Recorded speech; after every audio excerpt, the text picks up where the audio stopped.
Alright. Adjusting mic. Alright. There we go. Okay. No frame issues. Good. Alright. Alright.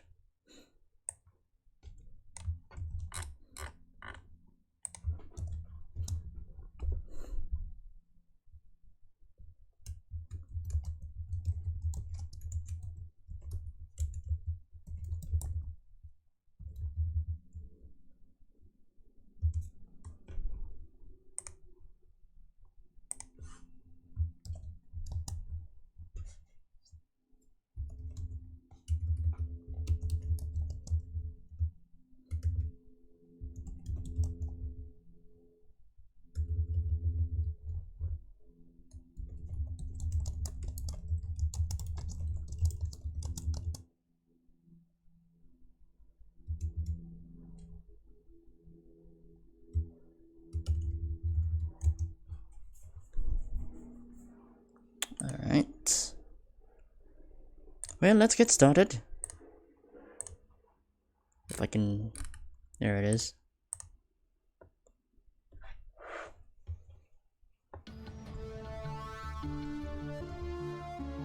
Sweet. Okay.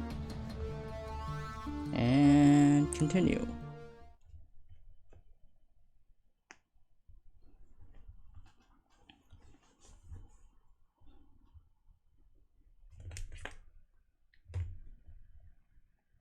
Alright.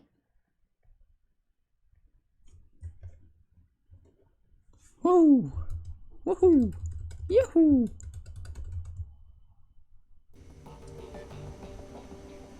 Alright. Well, we are almost there. In terms of funding, in order to get the information we need on the Half-Elf Manor and the Dragon Cult, our first swinge. The Firewing, ancient red dragon that burnt down most of Germany down. Or at least a good portion of it. In Shadowrun. And now we're off to finish off the remaining side shit that we're gonna do and... Wait, what the hell? Wait, hold on. Where's all the side... That's not what the side quest is. Am I supposed to talk to my companions? Because I literally just talked to them about dealing with, stuff. Or is it this area?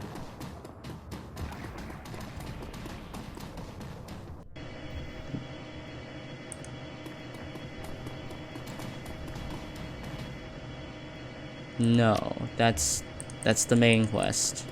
That's the main runs that we'll need for we're doing for funding to get Alice's info. Where's the... Wait, where the hell do we start our quest? Where do we start our side runs then? With Glory and Iger. What the heck? Oh no, do I just talk to them? Do I just talk to them? I think I just talked to them. I think I'll do Iger's first. Where did Iger go? Oh, I'm supposed to go down here. Okay. I did not see that. I did not have to re-enter the establishment. Alright. I think this is where Iger's quest is. Iger's run. Oh no, this is Glory's run. Alright, I'm fine with that. Yeah, this is Glory. Yeah. Alright, Kane and Glory. What would be our first time entering a run with less than 4 people? Perstel, the drive from the Cruise Bazaar to the Schonbuch Forest was a long one. For over 6 hours, you and Glory rode in relative silence, with only sounds of road for company. Now you find yourself crouching in the woods, waiting, watching, waiting. Off in the distance, the rustic exterior of Perstel looks curiously warm and inviting, but you know what's waiting inside. The anticipation turns at your guts like a living thing. Eventually, a van pulls out of the compound's driveway and rolls out along a service road before disappearing from view. Glory gives you a nod and begins to scramble forward. Harrow has left the building. It's time for you to make your way inside.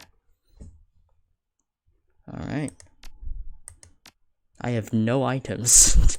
We'll pick some up on the way. We'll Metal Gear Solid this shit and just use the stuff we find on site. The weathered edifice of Ferstel looms above you, dark and sinister in the chill night air. Despite the horrifying stories that Glory told you about this place, something about it feels strangely comforting. In the back of your mind, insidious voices whisper that you could stay here forever. Do you feel it? The lure of this place. Glory gestures with a limb of chrome and steel.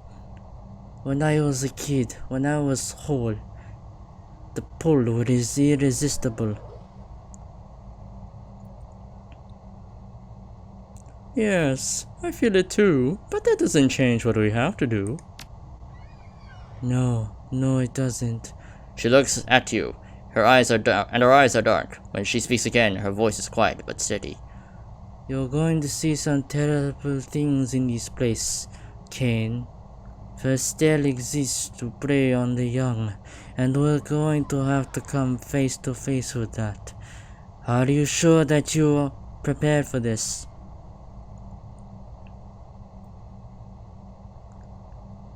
Oh, do not worry about me, I'm solid.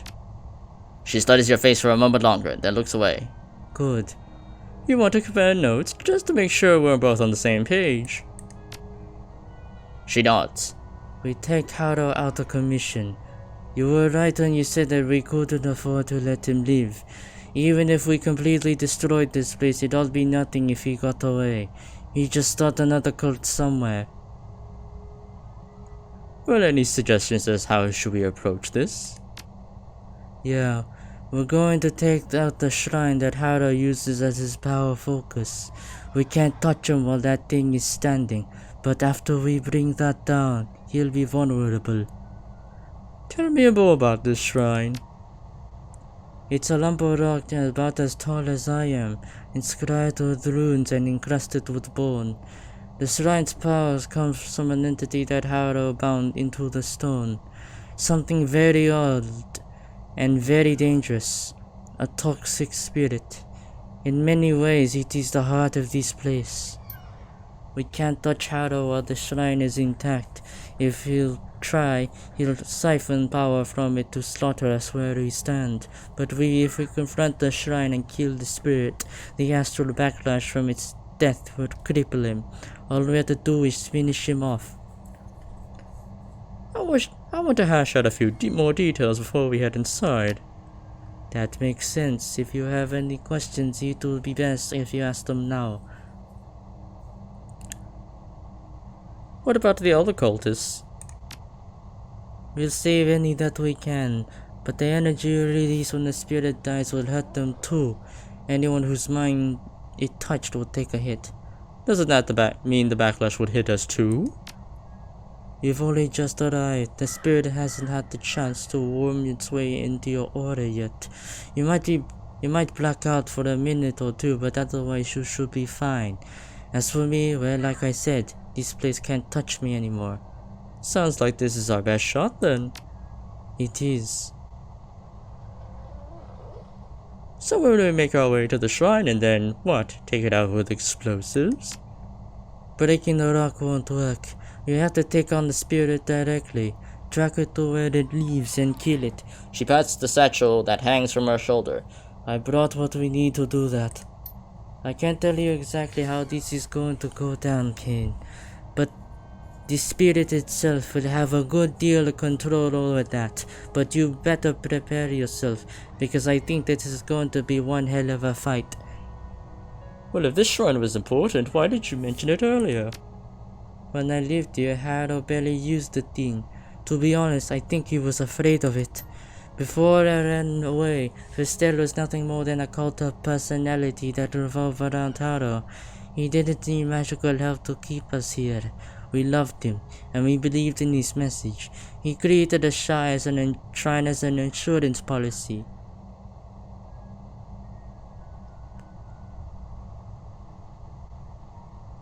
Well, that answers that. I have another question for you, though. Well, actually, no. I think we're good. She nods and the razors flick out of her fingertips. I'm with you. Let's do this. Alright, let's take out this sucker. We're destroying one cult after another, am I right? This may not be a dragon cult, but it is a cult to the actual devil. So yes. Alright, let's kill some cultists. But first, we rob everything. We rob the cult before we destroy it. You can hear distant murmuring sound coming from inside the room. Voices, 3, maybe 4 people, all talking amongst themselves. You can't make out what they're saying, but one of the voices sounds desperate. You've heard that tone before. It's the sound of a man pleading for his life. We should keep moving. Whatever's going on in there, we don't want to get involved. Sounds like somebody's in trouble in there. I don't doubt it, but we need to kill Harrow, not the people that he's brainwashed. After all, after we take down the shrine, the cultists in there will be hurt, disoriented. We can deal with them. Alright, Glory. This is your run after all. After all, we're here to kill Harrow, not to save the people, because I mean, even if we save the people, more people are just gonna get corrupted anyway. So yes, pretty much. You hear voices speaking in low tones through the wood of the door. You can't make out the words, but the regular choruses of rough laughter tell you that the people on the other side are enjoying themselves. Those voices belongs to Harrow's acolytes. They has some magical training, and they like hurting people. You open that door and we're gonna have a fight on our hands. How do you know they're acolytes? Process of elimination. The initiates aren't allowed in that room. It's one of Harrow's rules.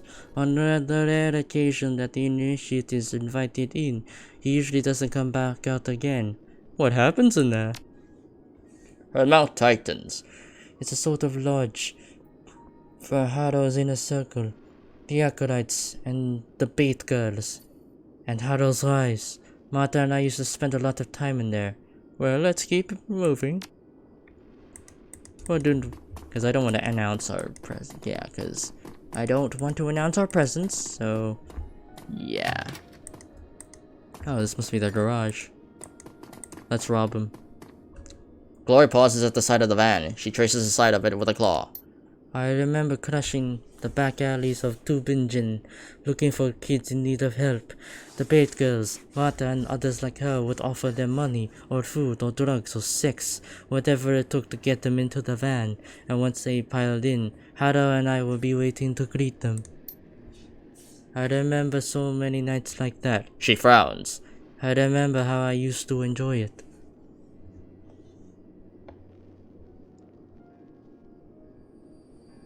In all of that time, nobody has ever caught you. Nobody's ever seemed to care. These were street kids, remember? They didn't have any money, or influence, or families. Nobody was looking out for them. To be honest, I don't know if anyone ever noticed that they were gone. I see. Well then, let's continue exploring. This is the Initiate's dormitory. The new arrivals are brought here. There's still hope for these kids, Kane. Harrow hasn't had a chance to ruin them yet. Then we need to stop him before he can. Glory raises her hands, suddenly alert. Wait, listen. Movement in the other room. You strain your ears to listen. Soft voices from the inside of the room come drifting out of a nearby vent. You hear a woman's voice. The sound is crisp and smooth and sweet, and it instantly puts you at ease. Calm down, dear. It's probably nothing. No need to worry yourself. We're so far off the beaten track that we don't get a lot of visitors. Out of the corner of your eye, you see Glory's back stiffen. She flinches as though she has been stung. Another voice, high-pitched and pleading. An adolescent boy.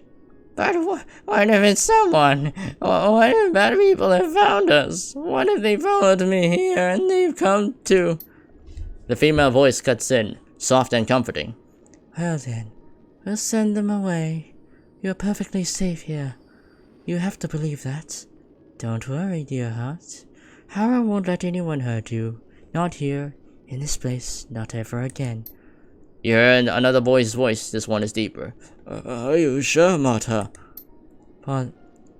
Positive. Be calm, all of you. As long as you're here with us, nothing bad will ever happen to you. Is that your Mata, Glory? She gives a curt nod. Not mine, Haro's. But she's the Mata from my story, yes.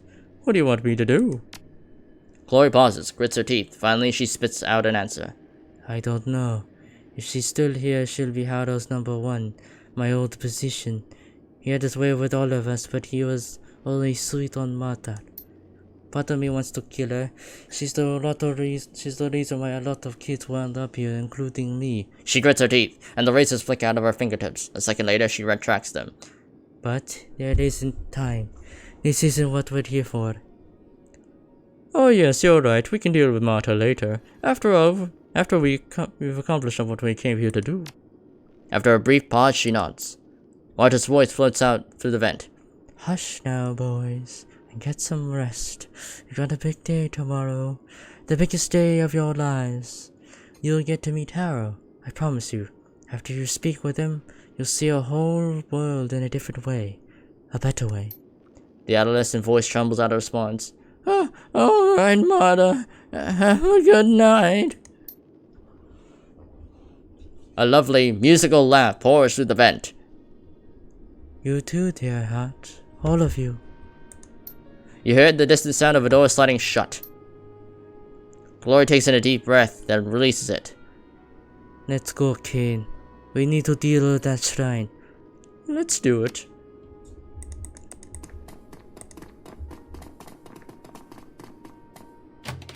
Oh, sweet. What do we got? Oh, wait, medkit. Good, I need that. Because I remember how many times I got fucked up. When I came to fighting against, well, stronger enemies, that's for sure. Even with the armor spell, but I can definitely say that the armor spell definitely helped me survive the long run. As you open the refrigerator door, a whiff of ammonia sticks in your nostrils. Watery lights glints off the door's polished interior. The fridge is stacked full of large plastic bins, all tightly sealed and neatly labeled. It's hard to tell through the opaque plastic, but they appear to be full of meat. Inspect the containers. You pop the lid off in a container to take a closer look. The first thing that hits you is the smell. The meat here is beyond rancid. White mold frosts over the sides of the bin. It's all that you can do to keep from gagging. As you rush to put the lid back on, you recognize the familiar shape in the rotten meat. A mangled human hand. Is that what I think it is? Glory's voice is flat. Ritual supplies. The adversary prefers them aged. Haro teaches all of the initiates how to do it. How to harvest the meat, how to store it, how to label it.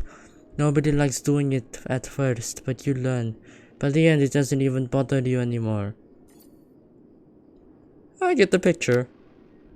I warned you that you see things you didn't want to in here. Well, you weren't lying.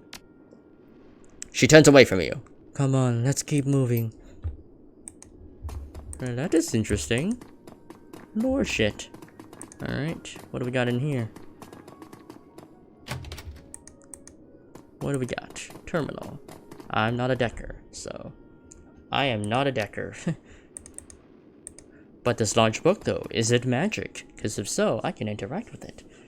An ostentatiously large tome sits cradled on its pedestal.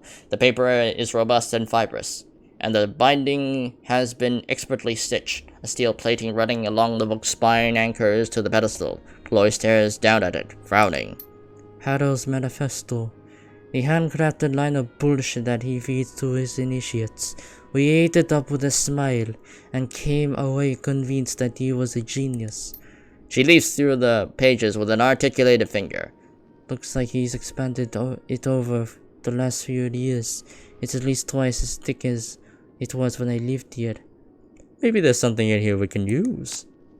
I wouldn't want to hang around long enough to find out. This is Haro's personal library. He used to experiment in here. There were dangerous things in here, Kane. Sick things. I was never allowed in this room without Haro. Nobody was. He said that it was for our safety, and I think he was telling the truth. She pauses. I feel uneasy being in here. I don't want to stay any longer than we have to.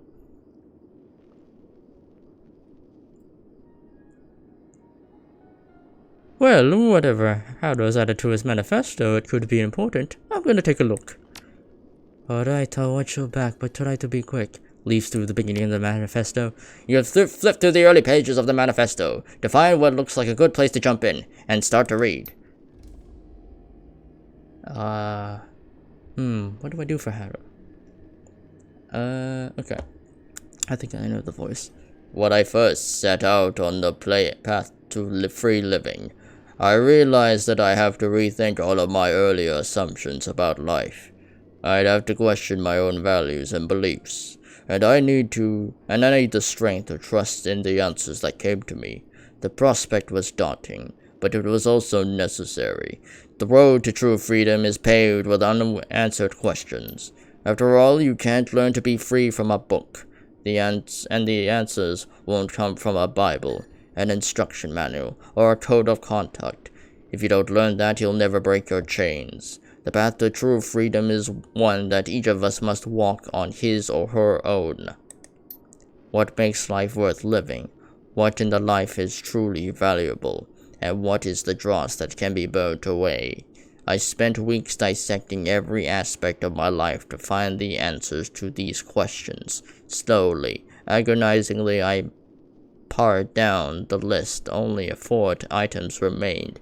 These 4 items became the cornerstones of my new philosophy, and the basis for everything that Verstel stands for. Love, the first cornerstone and the most important. Without love, life is bland and meaningless. Without love, we might as well be machines. Love what you do, love the people around you, but above all, love yourself. Self-determination, the second cornerstone. Each of us must be his or her own shepherd. No more gods and no more kings. Your life is your own. Lash out against anyone or anything that tries to treat you like property. An assault on your own freedom is an assault on your whole being, and it must be met with an equally ferocious response. Charity, the third cornerstone. A miserly life is an empty life. If each of us is his or her own master, then nobody should live as a serf. By helping others along the path to enlightenment, so do we enrich our own lives. Passion, the final cornerstone. Complacency is a poison. Be wary of it. Ambition is the key to fulfilling life. Don't settle for what is. If you do, you will abandon what could be. You hear the rustling sound behind you, Glory. You turn and you can see the troubled look on her face. That ominous feeling is getting stronger, Kane. It feels like we're being watched. Fuck it. Leafing through the middle of the book, you find a section dedicated to Haro's Rules of Living. Be free. Be free in all things, and experience that freedom with your whole body, mind, and spirit. Discard the oppressive traditions of modesty and shame that you've been indoctrinated with since birth. The free thinker has no use for them. Your body is the source of pride, of pleasure, and of succor.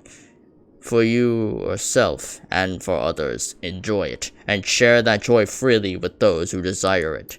Be selfish. Don't enslave yourself to others at the expense of your own happiness. Take what you want, and do so unshamedly.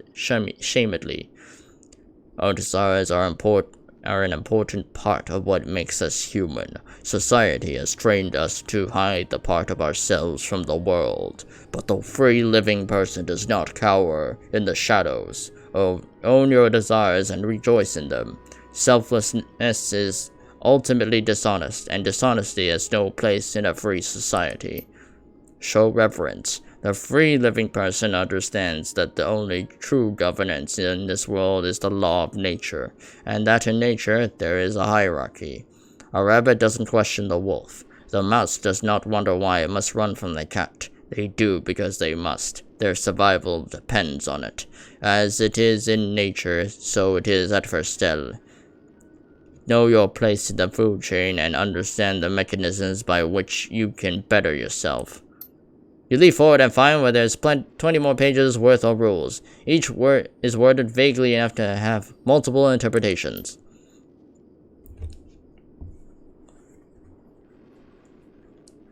You hear another rustling sound. Glory moving behind you. Stares down at the rules of living, a look of disgust on her face.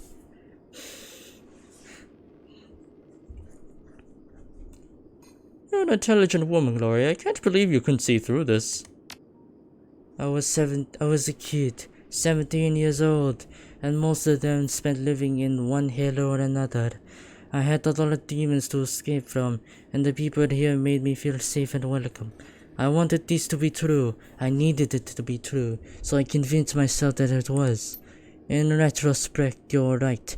The rules of living are derivative, self-contradictory drivel. They offer easy answers and an attractive and easily digestible package. But then, so is the philosophy of every self-proclaimed messiah in history. They've always managed to attract their share of followers. It's easy to pass judgment from where you're standing, Kane, but in my position you would have done the same thing. Maybe so. Glory freezes up. Her shoulders are hunched and her eyes are narrow. Kane, that ominous feeling.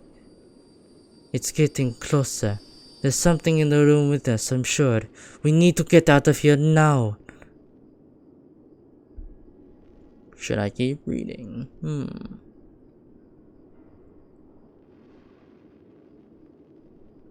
Hold on, you keep an eye out. I have to finish this. There might be something in here that we need.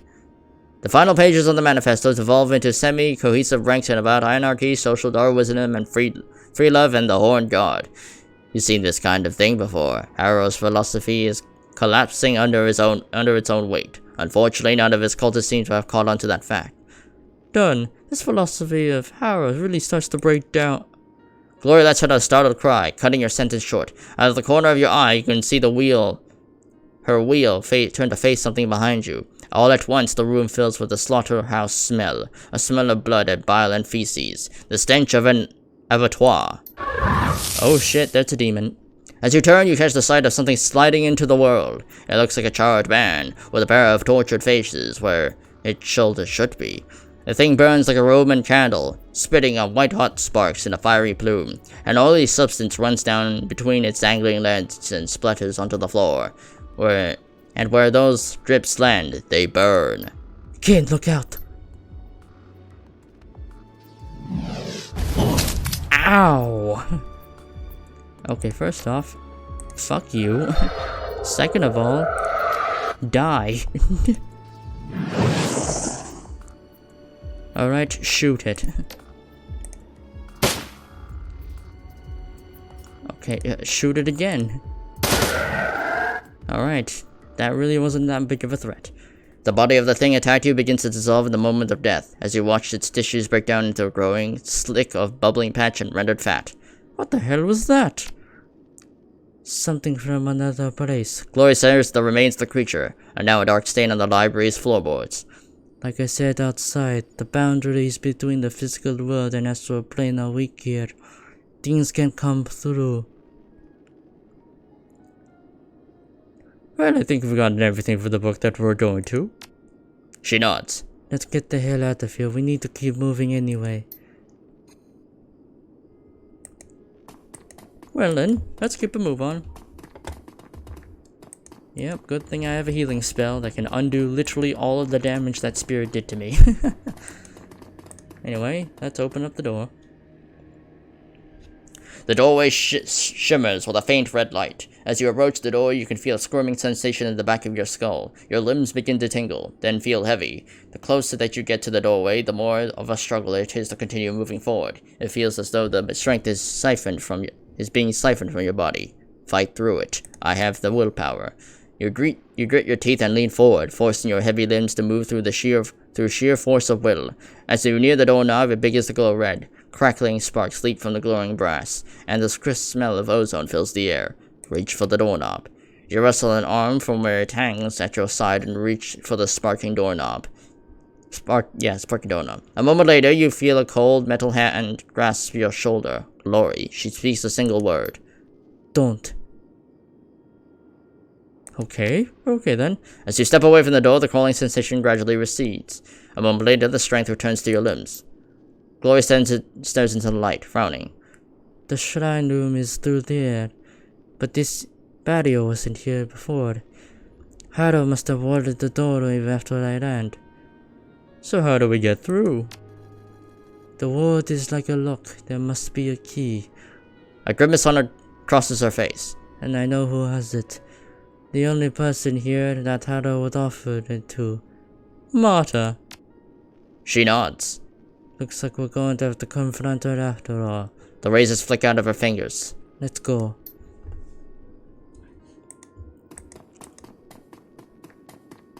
I mean, I probably could have destroyed the ward. I'm a powerful wizard, I swear. I mean, look at me. Look at my stats. Oh wait, wrong one. Look at my stats. I'm at 10 willpower. Albeit the extra +1 came from my armor, but still, that's pretty good. In fact, I'm almost at maximum willpower, I'm pretty sure. Because I think it, what's the level cap? What's the cap on willpower? Yeah, it's 11, and I'm already at 10 willpower. So yeah, I'm actually pretty powerful. Listening at the vent, you only hear the sound of moving air. Open the door. Hello there. Okay, there we go. The initiate closest to the door whips up his head to look at you. He takes a slight step backward in alarm, and then opens his mouth to cry for help. You don't want to do that. Glory looks deep into the initiate's eyes, transfixing him. We're not here to hurt you.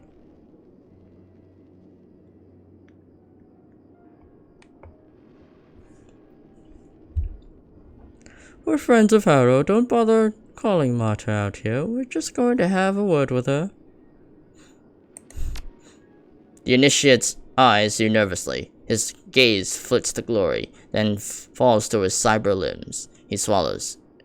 Yeah, okay. He takes a step back. You do that. Female initiate.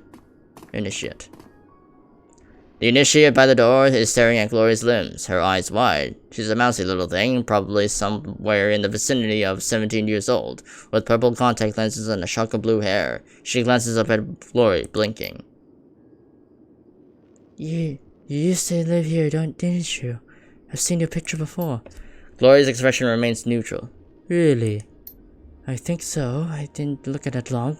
It was in a room that I wasn't supposed to be in, but I'm pretty sure it was you.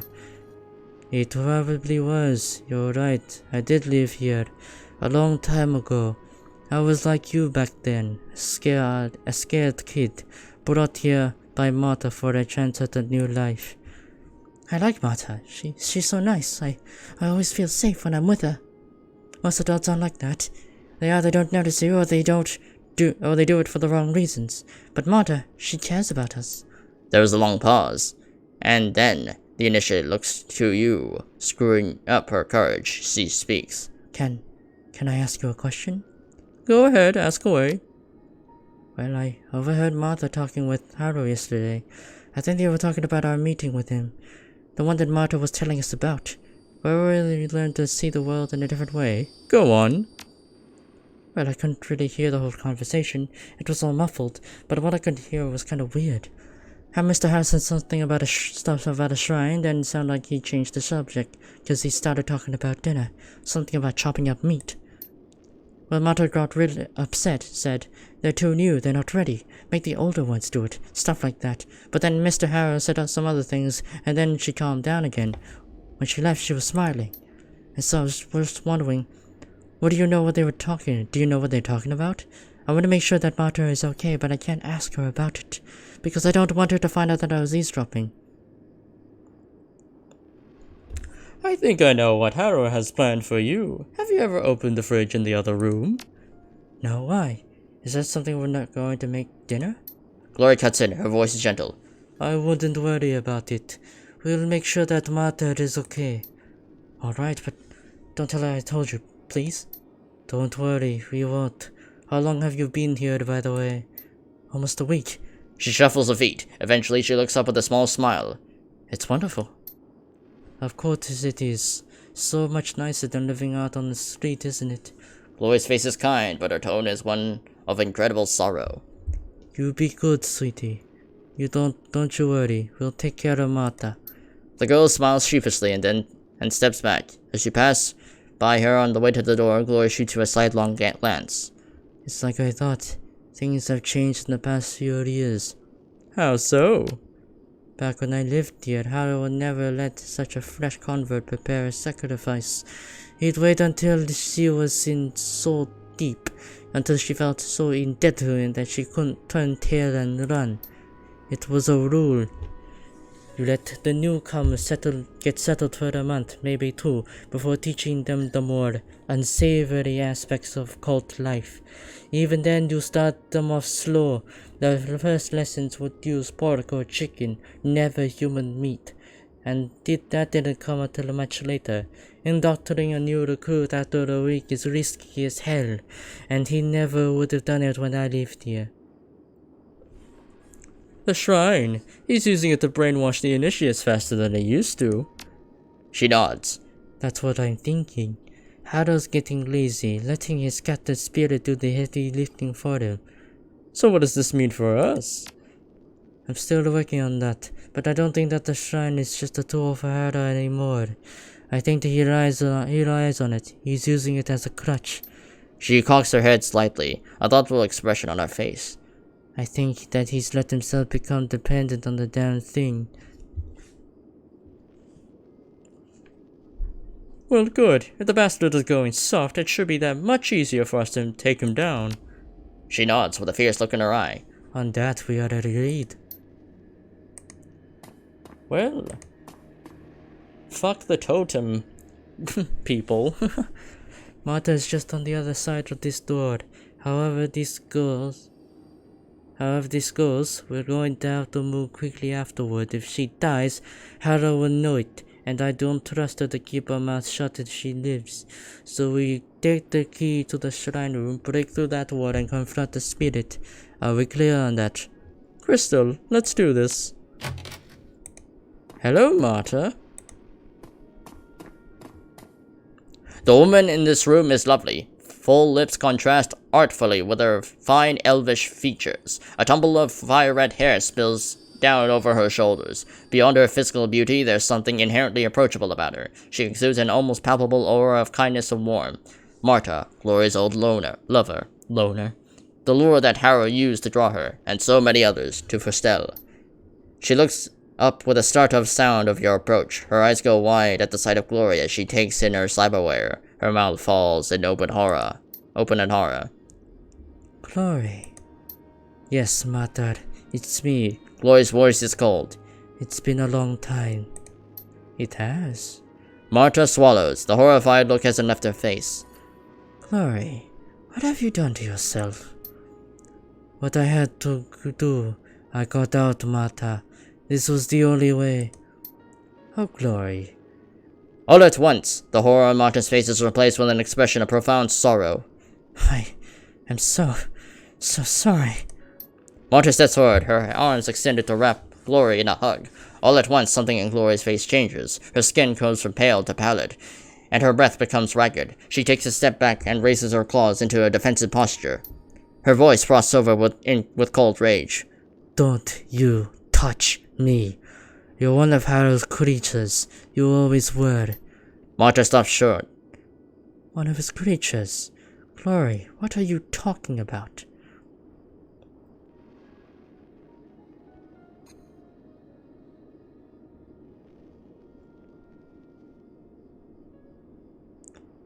Oh, you aren't fooling anyone. Glory's told me about you, how you tricked her into coming here. She looks genuinely hurt. I didn't trick anyone. Haru and I rescued her from a life on the street. A beautiful girl, homeless, penniless, living in a gutter. I pulled her away from all of that. I saved her. You saved me. Saved me. If you left me where you found me, I never would have hurt anybody. My mother would still be alive. I never would have sold my soul to that abomination that you all worship. And I wouldn't have to sacrifice my own body to escape from it. This place took everything from me, and it all started with you. Please, Glory. Please come down, and we'll talk about this through. I still love you. The razors flick out of Glory's fingertips. Her lips curl into a snarl. Another lie. The last one you'd ever tell.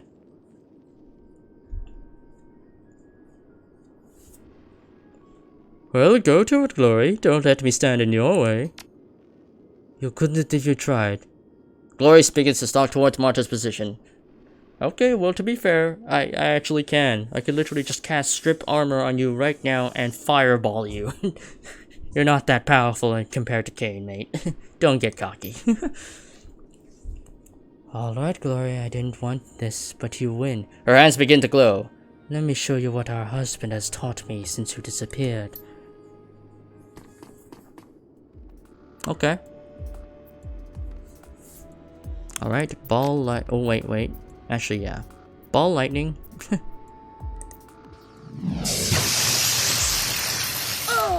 Get fucked. Razor claw. Cut her up.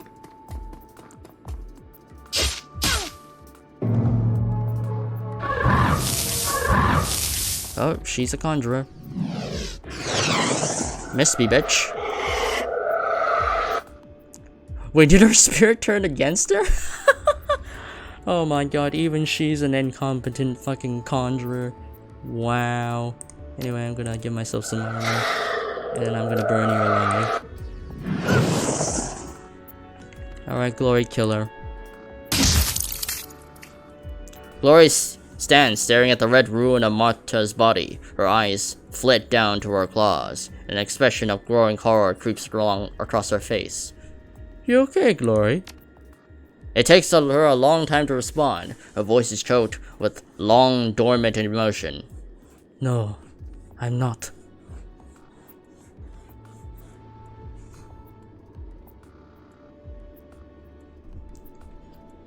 Well, she deserved to die. Remember what she did to the other kids here? To you. She snarls out an answer. Her face is flushed red. I know. I haven't forgotten anything. To your astonishment, you see her eyes are welling with tears. Glory. All at once, the blood drains from her cheeks. She wipes the water from her eyes with a cold metal hand. Save the consolation speech, I'm over it. Her voice is frigid, dead. She nods in the direction of the shrine room door. We got what we came here for. Let's go finish this. We still have to kill that thing, by the way. Oh, that thing's armored. Ow.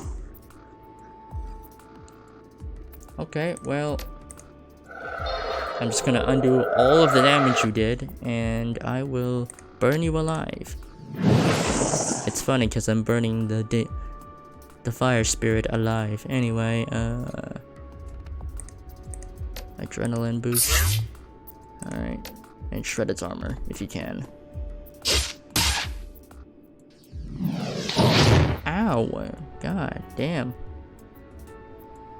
Okay then. I'll just strip your armor then. Oh no, I can't reach him. Alright, I'll just fireball you then.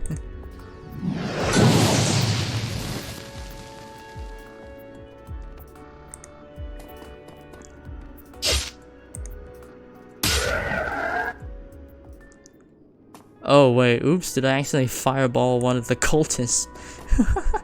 That's funny. Marta's amulet. Hello there. Hello. You monster! You killed Marta! It couldn't be helped. Harrow is going to get you. You'll see. And we're going to kill him too, so fuck you.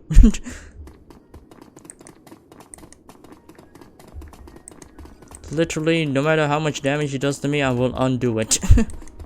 I will literally undo the damage because my heal spell is that powerful. Literally, Marta did not stand a chance against us. Like, Lori shredded her to pieces, and, well, yeah. All Marta could do was just hide behind her spirits. She really isn't really that powerful. As you step forward, the scintillating red light that streams from the doorway flickers and dies. There is a strange, lurching sensation in your gut, but it clears almost instantly. The door swings open with a touch.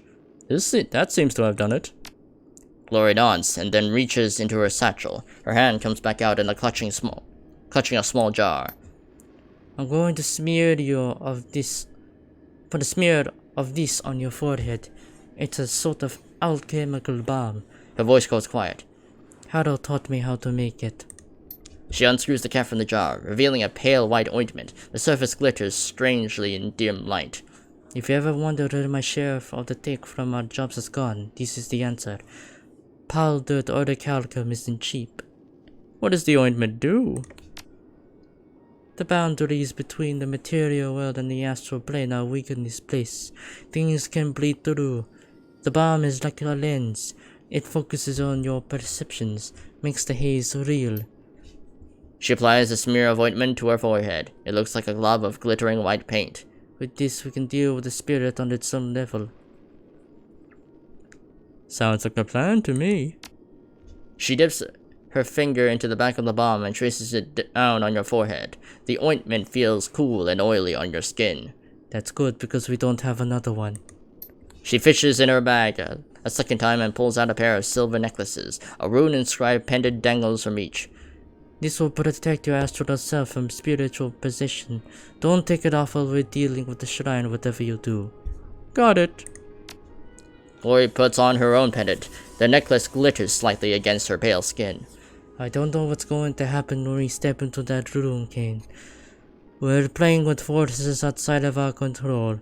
Are you ready for this? I'll manage. There's a long pause before she speaks again. When she does, her voice sounds strained. At the very beginning of this thing, we both agreed that Harrow needs to die. I still want that. I want to bury my claws into his belly and pull out his entrails out for what he did to me, and all of the other kids like me. But from what I've seen here tonight, I suspect that Harrow isn't the real powder here anymore. Explain. I think that when Harrow started using his shrine, he handed the spirit trapped inside of it the keys to the kingdom. That bastard thinks he's in charge here, but he isn't anymore. Not anymore. He's a servant, just like everybody else. The only difference is that he doesn't know it. Interesting. What this means for us is that we shouldn't have to kill Harrow to put an end to all of this. I don't think he'll be much of a threat on his own. Not anymore. If we can manage to purify the spirit rather than killing it, it'll withdraw from the cultist minds willingly. We can save them. I think that if we purify the spirit, Verstel would die. We'll save all of the kids and the nightmare would end. But if we do that, Harrow will get away. Yeah. Yeah. She spits out the words, a bitter expression on her face. Harrow would get away. I don't like this either. He deserves to face justice, but I also don't think he poses the kind of threat that he used to. It looked like to me that he's traded his old tricks for easy power. Take that power away from him, and what does he become? A pathetic little man who failed to satisfy a vindictive idol. It's great history, but that's all it is. We don't know for a fact that if any of what you said is true. No, we don't. I think it's likely, but we don't know for sure.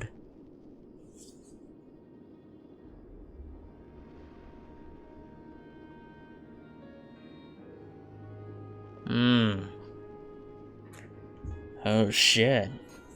What will Kane do? Will we just focus on purifying the spirit and let Harrow get away? Or will he also just focus on killing the spirit, then killing Harrow? That is interesting.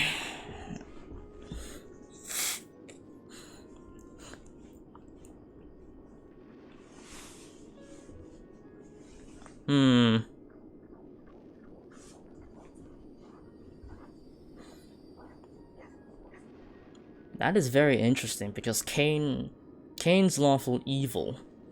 So he literally doesn't care about the cultists. And he pretty much cares more about but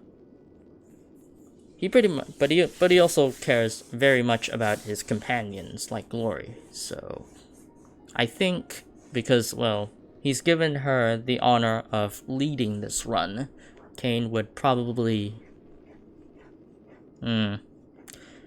would Kane try to convince her to do it? Would Kane agree to her, or would he try to convince her that Harrow still needs to die? That is very interesting.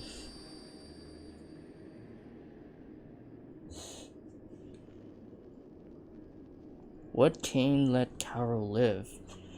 To be honest, he doesn't really care about Harrow as much, because the reason he's doing this run is to basically help Glory better herself, more or less.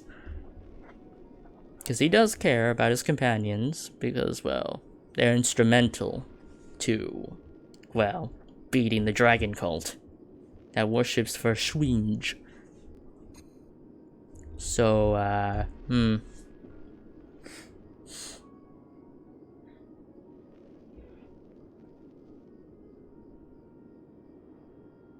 would he agree with Glory, or would he try to convince her? Would he try to convince her? Because Kane, he does not give a shit about the cultists. So he can go either way, but that's really hard. Because again, it's going to be really difficult to figure out if it's going to do shit.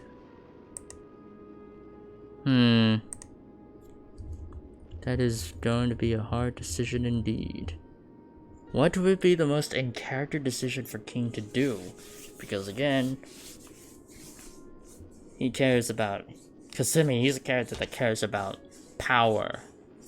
That cares about pretty much gaining power over literally everything through means of manipulation and such, so... And plus, Kane has actually first-hand felt the power of the adversary, at least I think, when he came into contact with the orphanage, so... I think Kane, after he interacted with some of the fucking freaky adversary shit that's going on in the orphanage, I think he'd probably want to kill Harrow, because technically the man could actually just rebuild another shrine. Because if he's that reliant on this power, and if he escapes, yeah, he's probably just gonna be able to just rebuild another shrine. So technically, he needs to, Kane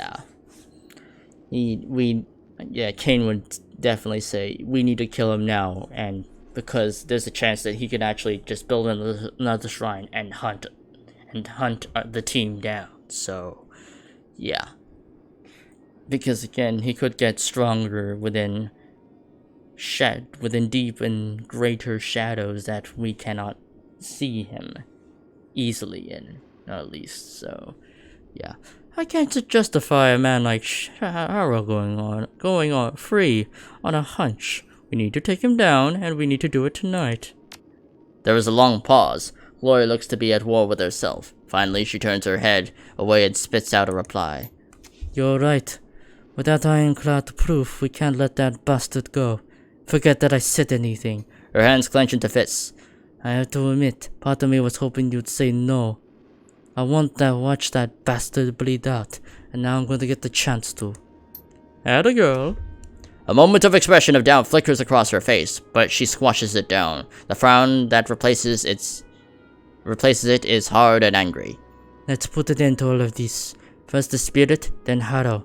We'll make them suffer for what they've done. Verstel dies tonight.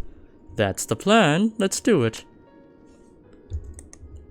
Yeah, because I mean, Cain has seen its power, and if that man, and it's very possible that man could just literally rebuild the shrine somewhere else, somewhere more discreet, and become an even greater threat than he was before. So yeah, literally.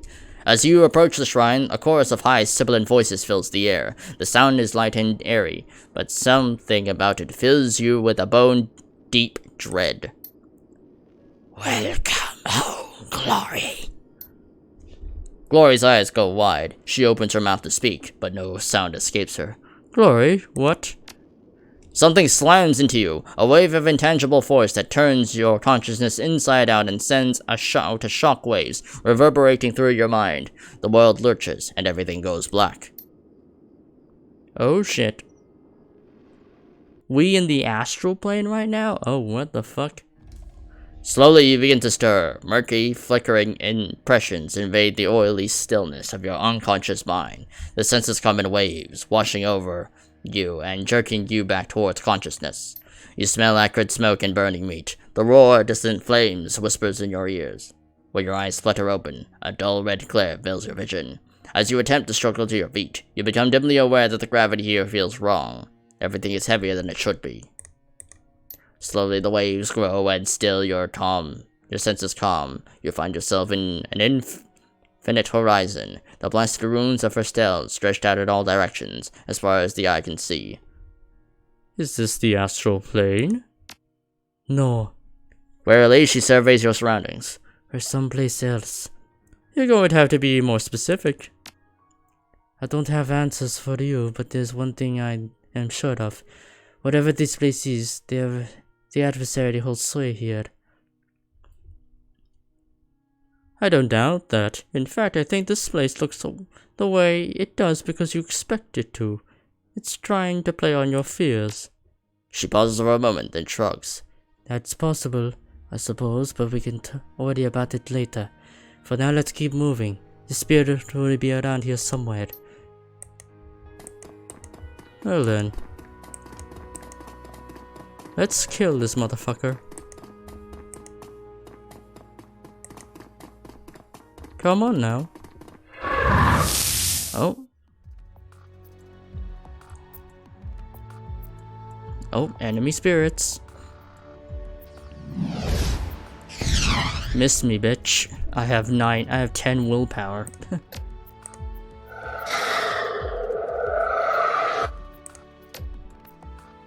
I'll strip your armor. Omega low.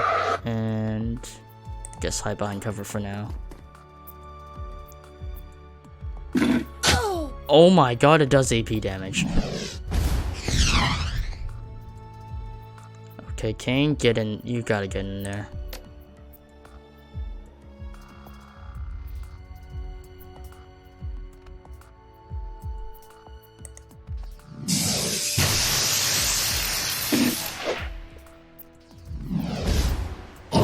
Ow! Oh my god, that did so much damage. Alright, first get that fucking thing out of the way. Glory, slash that fucking bitch. Again. There we go, it's dead. Ow! Again. Ow. Alright, burn.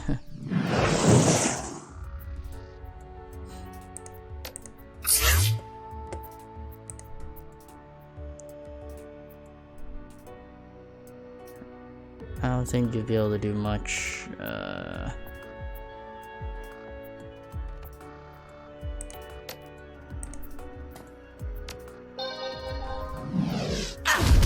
Ow. Alright then. Well. First off, I'll heal you. Second of all, I'll burn you. Glory, just slash it. Alright, it's dead. Nice. Alright. Let's move. Oh, more fire spirits. Alright. Okay, get in there. Armor up. Glory. Adrenaline. And then run over here. Prepare to shoot. And miss. God damn it. Blocked, bitch. I got armor. Alright, Kane, drop a fucking lightning ball on their ass. Get fucked for AP damage and fire. Nice. Shoot that other one. Nope, okay. Ow, that didn't do much. Oh, that Mauler's going. I'll strip your armor. And I'll fire. And I'll burn you with fire. And destroy you in one hit. Yep. Kane's just that powerful.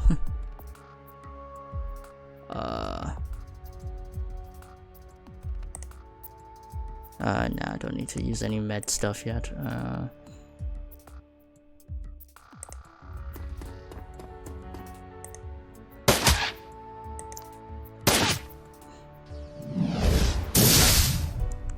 Yep, get blocked again. Alright, nicely done. Yep, Kane is the ultimate wizard.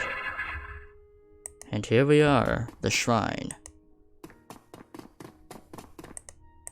The thing hovering before you is hideous. Its broad chest is jacketed in scale-like patches of burning coal, and its many sets of antlers shimmer with heat. It smells like a bonfire, wood smoke, burning fur, and blackening bodies.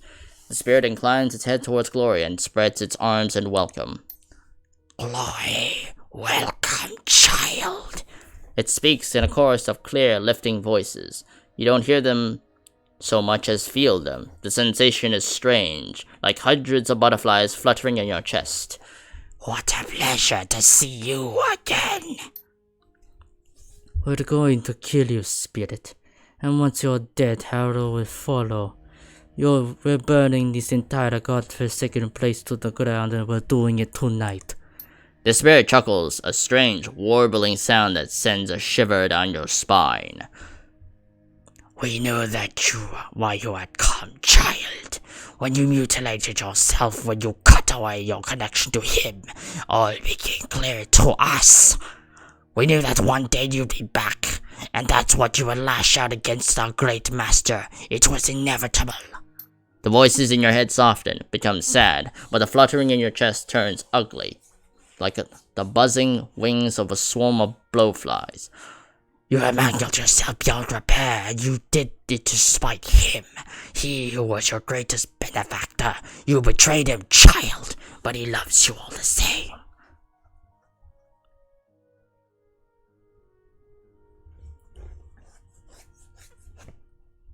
Don't listen to this thing, Glory. Slowly, terribly, the spirit begins to turn. You can hear the crack and pop of splintering vertebrae as its enormous head shifts on its shoulders. It fixes its cavernous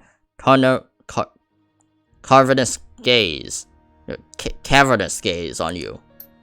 Your friend, this outsider, speaks out of turn, but we take no offense. His words are like babble of a newborn babe. He is ignorant of the truth. The spirit inclines its head towards you. If this noise continues, we will teach him and the babble will cease. Glory shoots you a sidelong glance. She mounts a word. Don't. I have a message for you from our great master. He has a gift for you, a peace offering, one that he offers freely, a sign of his continued affection for you. He knows that you desire his servant's destruction, and a symbol of his love, he will grant you the power to bring an end to Harrow. He knows that you wish to free the children of Verstel. As a sign of his compassion, he will help you set them free. You can have everything that you want, child. All of this and more. And what's the catch? The spirit keeps its attention fixed on Glory. It clasps its hands and leans forward, bowing its head. All that he requires of you is a show of good faith. Remove the protective ward from your neck, and this gift is yours for the taking. Yours forevermore.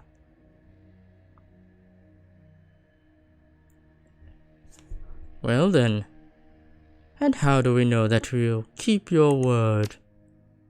It won't. It won't. This is a trick. She takes a half step back. Whatever you do, don't take out that necklace. The outsider may do whatever he wishes. We will not interfere with him unless he provokes us. Our master's offer was to you, child. Accept and everything that you desire will be yours. I had my own limbs hacked off to get away from the adversary. I paid somebody to do it. That's how badly I wanted to be free of your great master. Your offer is as pathetic as it was predictable. To be frank, I'm disappointed in you. The barn fire stench of the spirit thickens, and its antlers glow white.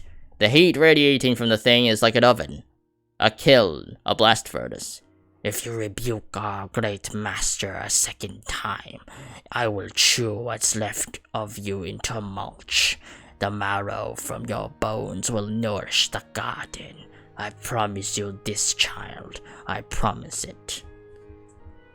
Alright, I'll say nothing. It spreads its arms in supplication. Prosper or perish.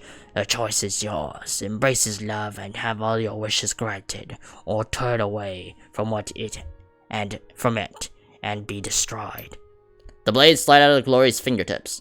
Her mouth parts into a pharaoh's smile. I've been waiting for this, for a long time for this. Too long. I'm going to rip you to pieces, spirit, and after I'm done with you, Harrow would follow. The spirit cackles. Very well, child. If pain is what you seek, we will bring it to you. Beneath its leathery skin, the thing's bones begin to shift, straining against the ligaments and tendons that bind them. A hideous crackling sound fills the air as its skeletal splinters and pops.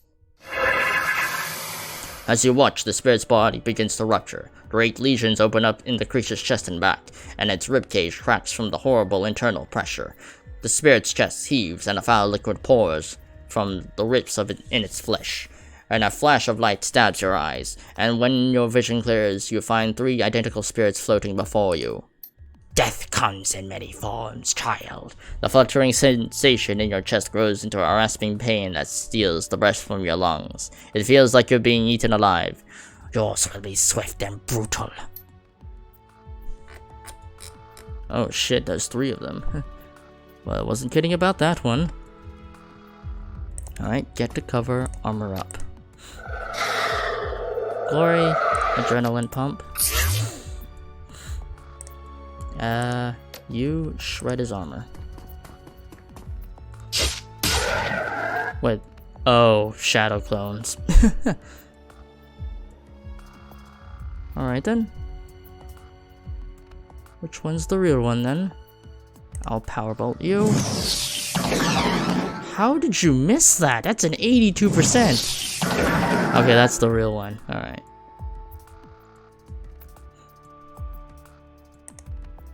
Alright, get it. Yep, that's the real one. Haha, bitch. Haha, bitch. A figure materializes out of shadow. The form is wispy and insubstantial. A projection of a man, distorted by distance. His silhouette ripples like a flag in the wind. Through the haze you could see his face. He is more beautiful than handsome, with sculpted features and an unnaturally youthful complexion. His expression is sad. Harrow. Glory. The voice is deep but faint, and marred by echoes. It sounds as if he's shouting from the far end of a long tunnel. You shouldn't have come here. I was content to let you live out your life in peace. You taught me how to kill a monster. You trained me to like it. It seems only fitting that I share what I've learned with you. I don't want to kill you, Glory, and I won't, unless you force my hand. The flickering silhouette spreads its arms wide, asking me for my protection, and I will usher you out of this place. You can leave Verstel in peace. If you ask me politely, I might even let your friend leave with you. You're going to die tonight, Harrow. I'm going to tear out your throat. As you did to poor Martha. The air around him begins to pulse with scintillating bursts of color. His rippling, transparent form glows with heat from within. That was a terrible thing, Glory. You brought this upon yourself. Well, you don't. Well, fuck you too.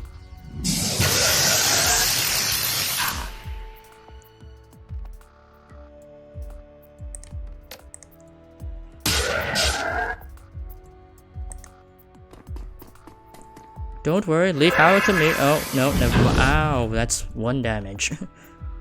Oh, he's immune to AP damage. Okay, that's interesting. Oh, that's the real one, probably. Ow, that didn't hurt at all, funnily enough. Okay, well, I'm taking you out, you son of a bitch. So, fuck you.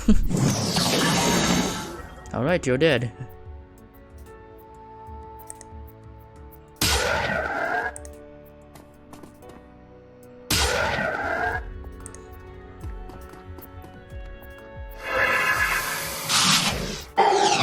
Miss me, bitch. Miss me, bitch. Miss me, bitch. Oh my god, they can't do shit against me. That's funny. Okay. And are you the real one? No, you're not. Okay. Well, Glory, you have them. The floor is yours. All about manipulation, isn't it?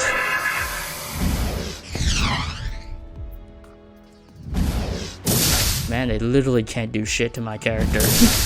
They literally can't do shit to Kane. Kane's way more powerful. Alright. Oh, that's the real one.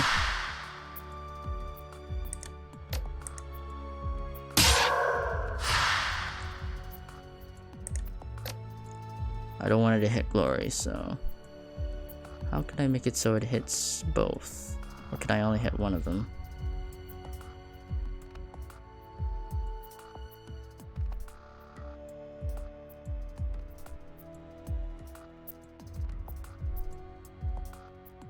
Okay, let's try this one.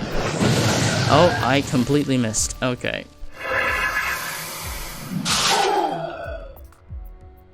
Oh, we found the real one. Ow, that didn't hurt at all.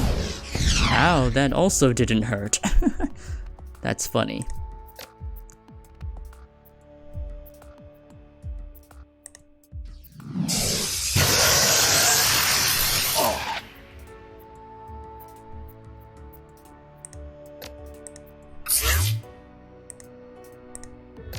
Patch yourself up and cut the real one up. You missed. He literally can't do shit to Kane. He's literally just tanking all these hits like it's nothing. He literally can't do shit. My character's just blocking all of them. He's like, yeah, wow, this is the heart of Firstel. Wow, you kind of suck. Alright, alright, say goodbye to all of your armor, and bye. Fuck him up, Glory.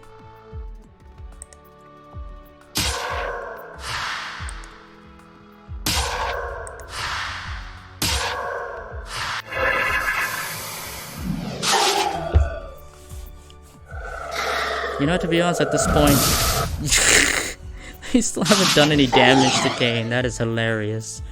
In fact, their minions did more damage to Kane than they ever did, which is really funny. In fact, I could just move out of cover right now and they wouldn't do any shit. They wouldn't be able to do shit to me. That is funny.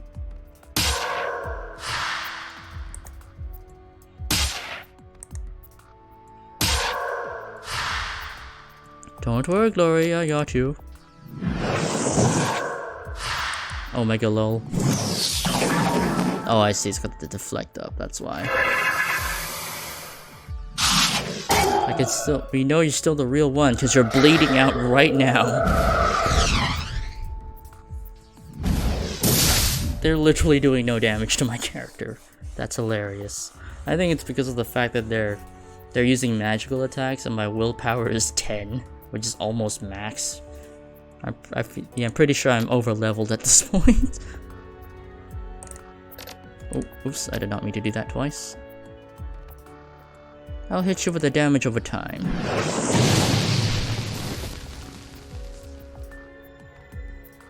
Alright, cut him up.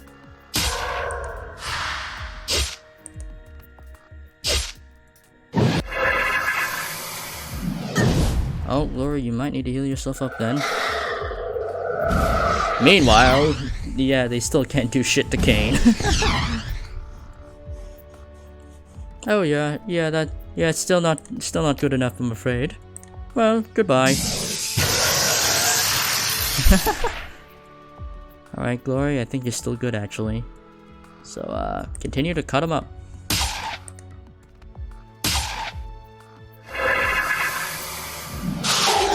Missed me, bitch. Critical damage, even though I blocked it. Yep. They still didn't do any damage to me, which is hilarious. It's funny because I stripped him of all of his armor, so now he's vulnerable. Yeah. Yep. Alright. Wow, this is the heart of Firstel, huh? You're not really that powerful, huh?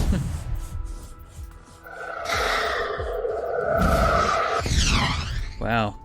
If you're this weak, no wonder. If you're this weak, then I'm pretty sure the power you'll give us will be pretty much less than sufficient. Insufficient, in fact. Well. Oh, I see. They managed to duplicate the health bars, but the deflection effect is still on them, so we can still tell who the real one is, which is funny. First off, adrenaline pump. And patch yourself up, Glory, so you don't go down. And cut him up. Alright, Kane, blast him.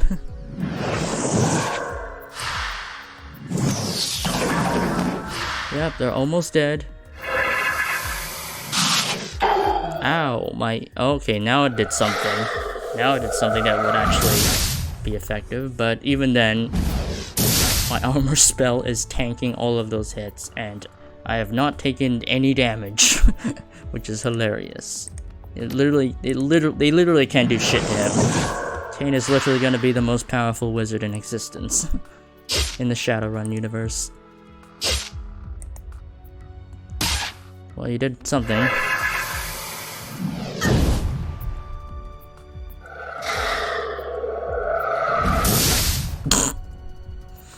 He literally can't do shit.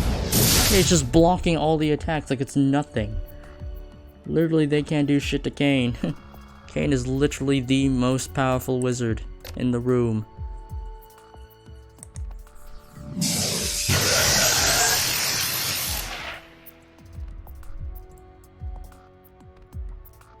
Compound attack. Let's try this one.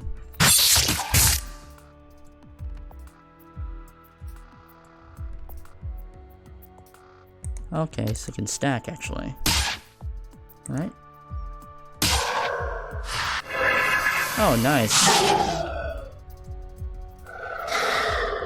It's like, oh yeah, boss, you got it. Yeah, you got it. No, they haven't. They're kicking the shit out of me. It's like, what are you doing? They're kicking the shit out of me. You got this, boss. Don't worry. You have it. You got this. No, they're killing me, you fool. Oh, yeah. Man really thought they could beat us. They were wrong. They were so wrong. I mean, sure, yeah, it's got the damage deflection up, but I mean, I could just burn it.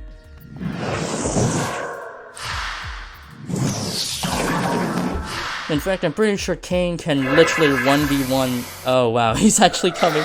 He's actually about to 1v1 him, actually. That's funny. They still haven't done any damage to him. That's so funny. He's like, are you done yet? He's like, oh. He's like, fine, I'll deal with you myself. You're the bigger threat than her. Yeah. Which is really funny. Alright then, if you want to 1v1 me, that's fine. Bye. Oh, you actually deflected that. Oh, whatever. Alright, Glory, finish it off.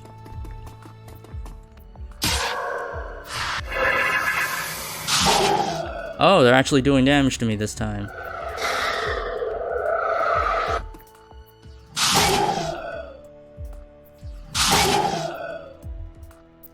Alright, I'll just undo all the damage. And I'm back to full health. Alright.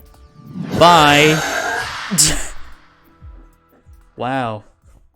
Kane could have literally 1v1'd the Heart of Still and literally won. Like, he didn't even need glory. He could just fight all of them by himself. because fucking Harrow kept giving away his real self's position. So Kane was just mashing all the fucking spells on him and just destroyed him. Literally made him look bad. He literally humiliated that guy. Holy shit, my character really is a powerful wizard. Weakened, the Heart of Estelle stumbles backward. The bonfire stench of it intensifies, and its chorus of voices devolves into a cacophony of animals shrieking. The fluttering butterflies in your chest becomes razor blades, and every shriek is accompanied by a white-hot burst of pain. Glories have been moving, beleaning for the spirit's weakened form. Her claws glint redly in the infernal glow. Well, what are you waiting for? Finish it off. Glory? There we go. There we go. The power released by the spirit's death explodes outwards, slamming into you like a freight train and sending you reeling.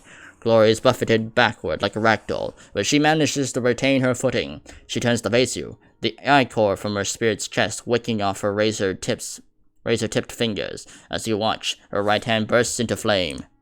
Harrow stumbles backwards, clutching his head. The rippling motion of his outline has become ragged and violent. Through the haze, you could see the rivulets of gore tracing down their way from his ears and nose. The whites of his eyes have gone pink with blood. He shrieks at Glory, and his voice comes out in a strangled croak. "You stupid bitch! What have you done?" Slowly, she turns to face the flickering projection. Flames continue to lick up from the chrome of her hand, and the metal glows like molten glass. When she speaks, her voice is strangely calm. What needed to be done? See you in the real world, Harrow. The projection of Harrow convulses and bursts, and the scraps are consumed by shadow. The shadows dissipate, and Harrow is gone. I hope that bastard burns. A wave of nausea washes over you, and your perception distorts. It feels like some great unseen power is turning you inside out. You catch the sight of Glory, standing impassively, smiling into the void. Then everything goes black. Well, good job. We killed the spirit almost pretty much effortlessly. Literally none of their magic worked against him. Like, my character literally took little to no damage from that fight. And it's funny. Wow, kinda overhyped the big bad spirit, huh? Slowly, you swim back to consciousness. The mound of stone that was Harrow's shrine has shattered. The aura of power that emanated is gone. Struggling to your feet, you find Glory standing nearby. She looks as calm as she ever has. But something about her troubles you. You can't quite put your finger on it, but you can't shake at the feeling that something is wrong. Glory, you okay? Glory gives you a sidelong glance. I'm fine, Kane, but we need to get moving. Things are spilling through from the other side, like rats fleeing a sinking ship. And besides, we still have Harrow, the real Harrow to kill. You coughed to clear your lungs and soot of smoke that you inhaled in that other place. But to no avail, to your horror, you realize the smoke is here too. Purcell is burning. From the hallway outside, you can hear a chaotic jumble of sounds. Just on the other side of the door, a man is yelling, pleading, with something to stop. From the cries that follow, you gather the words have fallen on deaf ears. You also hear a fainter, higher-pitched noise, the scream of the initiates. I can hear Harrow. He must be outside. Let's go finish this. A curious expression flits across her face. Yes, let's. I've been waiting for this for a long time. Let's get that son of a bitch, shall we? Oh, hello there. Harrow. Did you like how I effortlessly killed your spirit? Oh, they're turning against him.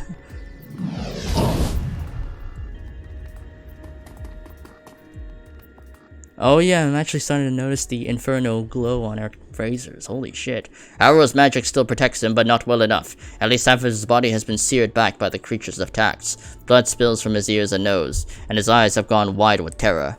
Glory stalks towards Harrow. Her claws are at her sides. A ghastly smile increases her face, and it widens further as she draws near. The nightmare creatures from the adversary's domain fall back at her approach, and possibly the fingers from her right hand begin to glow, just as they did on the adversary's domain. The metal glow goes from cherry red to yellow, white to yellow-white in an instant, and waves of heat wash over you. She looks down on Harrow's huddled form and raises her right arm. Glowing razors erupt from her incandescent fingertips. He looks up at her, his mouth agape. Hello, lover.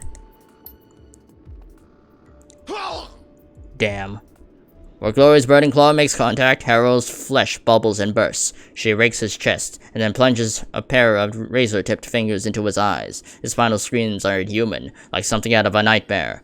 Glory shakes her hand free, and his seared body tumbles to the floor. It's over. She smiles at you, lit from beneath by red glow of that claw. Her mouth looks like it's full of blood. It's finished. With dawning horror, you realize that what was bothering you before, something is absent, and the realization makes your stomach churn. Her pendant, the protected charm that once glinted against her pale skin, is gone. Glory, what happened to your pendant? The one that you were wearing. Where is it? She glances down, and you could see the worry begin to creep onto her face. The wild look in her eyes slowly dies away, replaced with a cool, analytical expression that you've come to know. I don't know. I must have lost it somewhere along the way.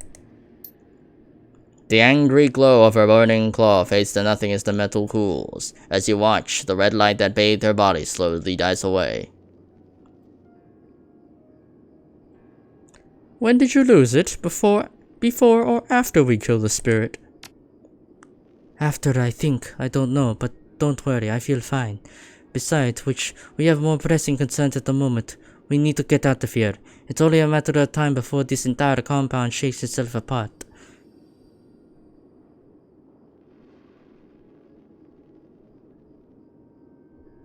You seem like yourself, so I'll trust what you're telling me. Who knows? Maybe this could even help us down the road. Agreed. I think that I have this thing, whatever it is, under control, and that means we can use it. Let's get moving, Kane. I want to put as much distance between myself and this place as possible. Agreed. As if on cue, an ominous creaking sound reverberates throughout the halls of her cell, followed by a groan of buckling support struts from above. Other stranger noises can be heard further in the distance, panic screams and faint cries for help, intermingled with the bellowing roars for escaped spirits. This place is going down. If we don't hurry, we're going with it. Let's get out of here. Yes, let the fire take this place and everything in it. We've done what we came for. Harrow is dead. We've won. Alright then. Let's get the fuck out of here. Alright, one cult down. And now the dragon cult. You thread your way back to the trees of the Shottenbush forest, tracing your way back to the thicket where you and Glory hit the van. The inferno that consumed Ferstel is spreading, and the conflagration casts the forest around you into a sinister orange light. The heat at your back is intense, unbearable. Far ahead, Glory blazes a trail for you to follow, shredding the foliage in her path. The fire is moving fast, but you're faster. You clamber onto the van and the vehicle in gear, and punch the accelerator. The burning ruin of Ferstel recedes into the distance, a glowing speck in the rear view mirror. The peace and safety of Cruz Bazaar lies ahead. Well then, mission accomplished. Alright, 2 karma.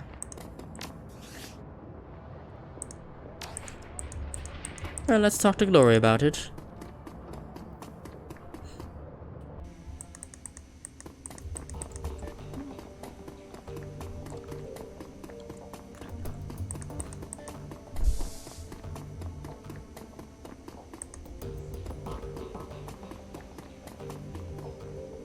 Glory stands, an introspective look on her face. At the sound of your approach, she turns to face you. She nods at you. Thank you for your help at First Tale. I couldn't have done it without you. I know, right? Like, you were getting fucked up by those spirits, and meanwhile, their attacks did nothing to me. To the point where the main guy was like, oh shit, yeah, Glory's not the real threat, Kane's the real threat. I have underestimated this outsider for long enough, and then they lost, and then they still lose. Speaking of which, I've been meaning to talk to you about that. After all the things we saw in there, I'm not surprised. Go ahead, Kane, I'm listening. We need to talk about what happened to you back there. There is a long pause before she responds. You'll need to be more specific.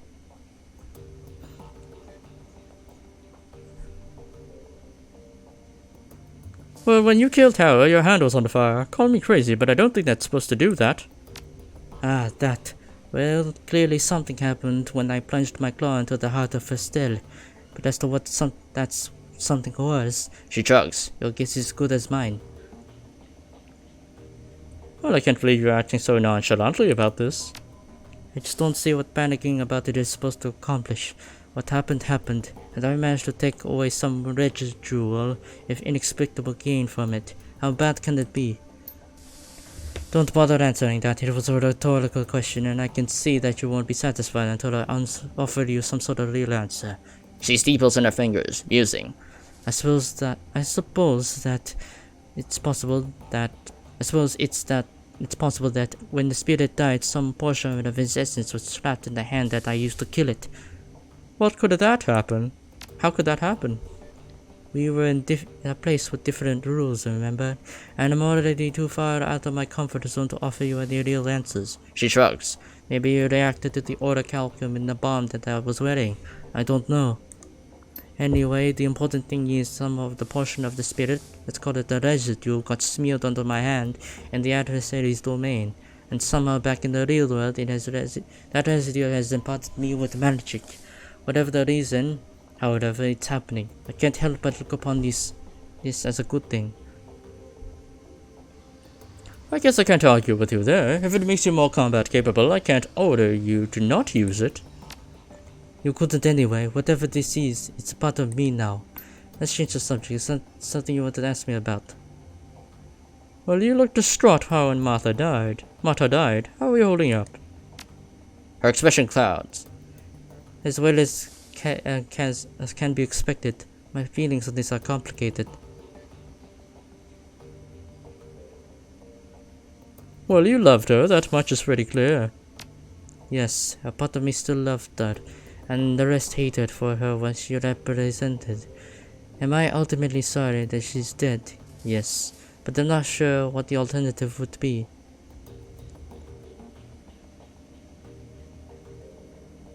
Say nothing. Martha was a new definition of the term damaged goods. I can't even imagine the amount of psychological trauma she'd been carrying if she were alive today. It'd take years for her to recover, and at that time she'd be still dangerous. All in all, it's probably better that things turned out the way they did. That's what I keep telling myself anyway. Well, that answers all my questions. Thanks for taking the time to talk. Anytime, Kane, and thanks again. I mean that. Moving on. Nice. Alright. Where's the fucking contact?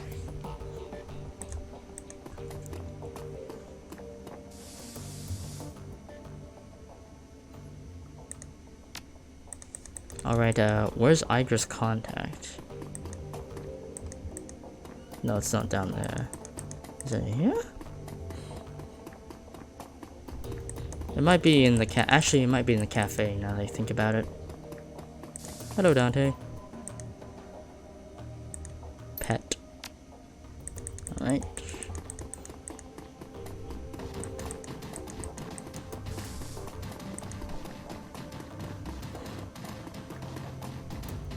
Alright, and I think we go to the... I think it's the cafe now that I think about it. That's probably where Iger's contact is.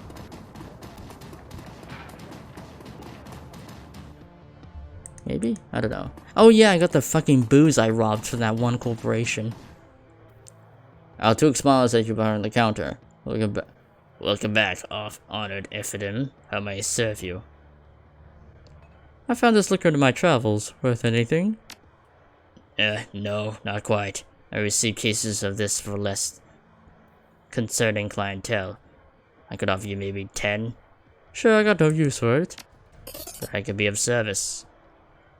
Oh, and also I recently produced a bottle of 50-year-old Islay Scotch. Would you perhaps be interested in acquiring it from me? Islay, you say? Might I examine the merchandise? He takes the bottle, and his smile fades for a moment as he become all business examining with a critical eye. Then, as quickly as it faded, a huge smile is back. Quite a little treasure you have found. I'm sorely tempted to ask from where, in hopes of procuring more, you see, but no, it would not be polite. Would it perhaps value that bottle at 400? 500 since I've got the only supply in town. Thank you, my friend. I have a buyer already in mind for this little gem, or perhaps I shall keep it myself. It is good to always have something special on hand for a celebration. Well, I'll be going now. Alright, getting that sweet cash. Alright, now where the fuck is Iger's contact?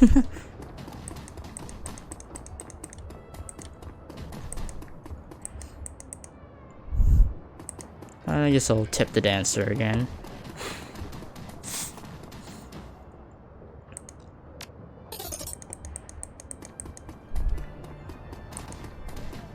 Is it you? Do you have any relations to Iger? No? Okay. Wait, do I have anything to sell? No? Okay.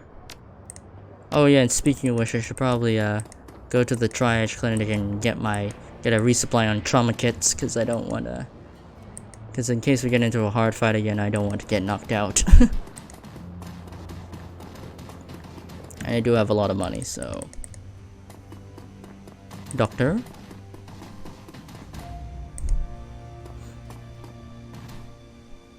Oh yes, I found this. Anyway, I need medical supplies. Bermuda Gold Trauma Kit.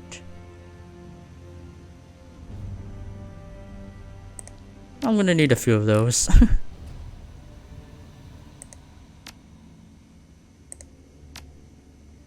Yep, confirm. Yeah, I'm gonna need that. Anyway, yeah. Pleasure doing business with you, Doctor.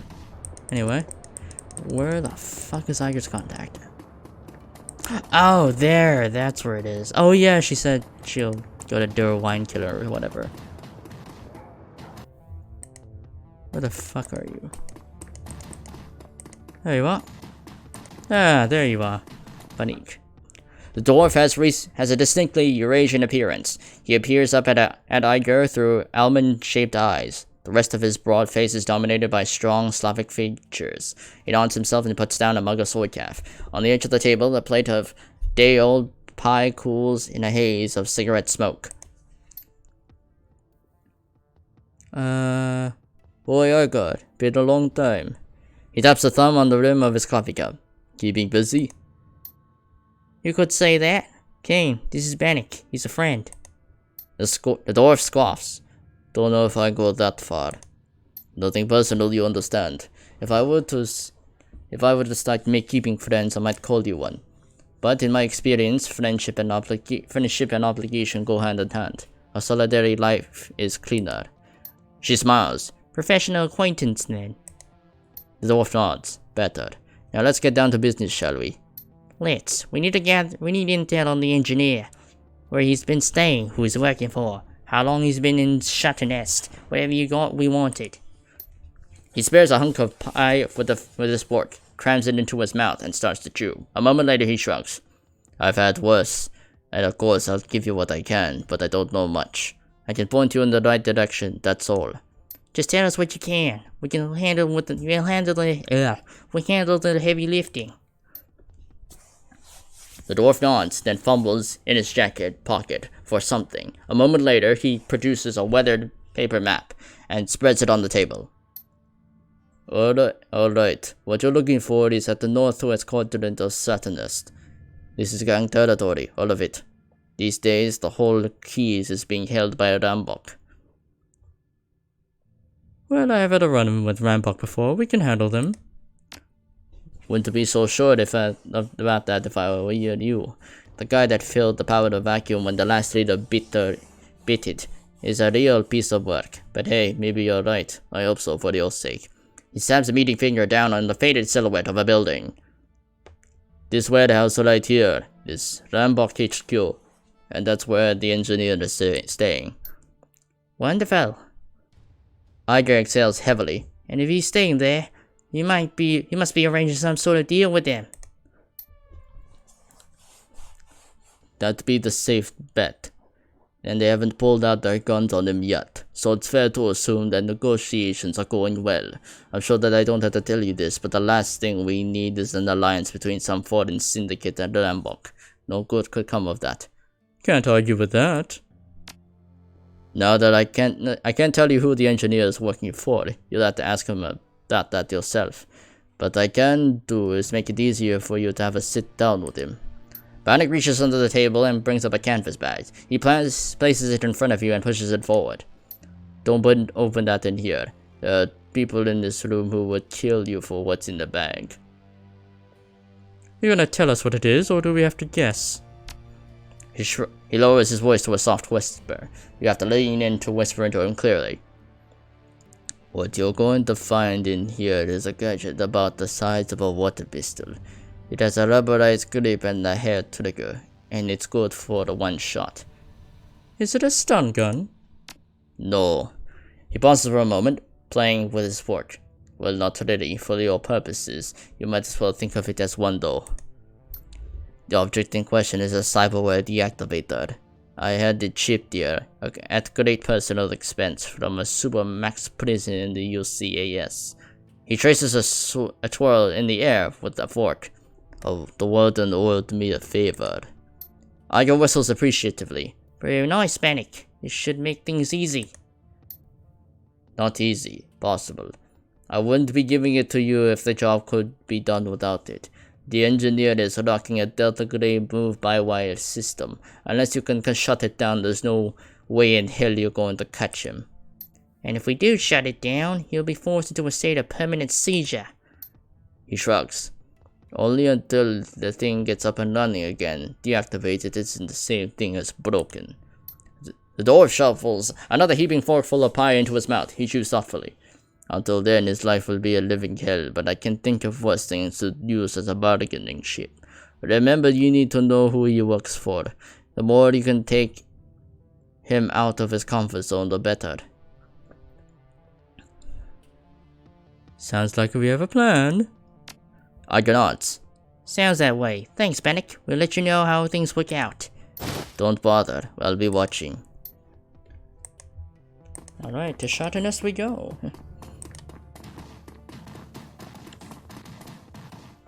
Alright, let's hunt down a fucking military defector. Well, not a military defector, the guy who killed Iger's team. They weren't defected to the military, they were working for the enemy. Alright. Yep, call Iger and travel to the Shadowrun to locate the engineer. Alright. And... yep, I think we're good on that one.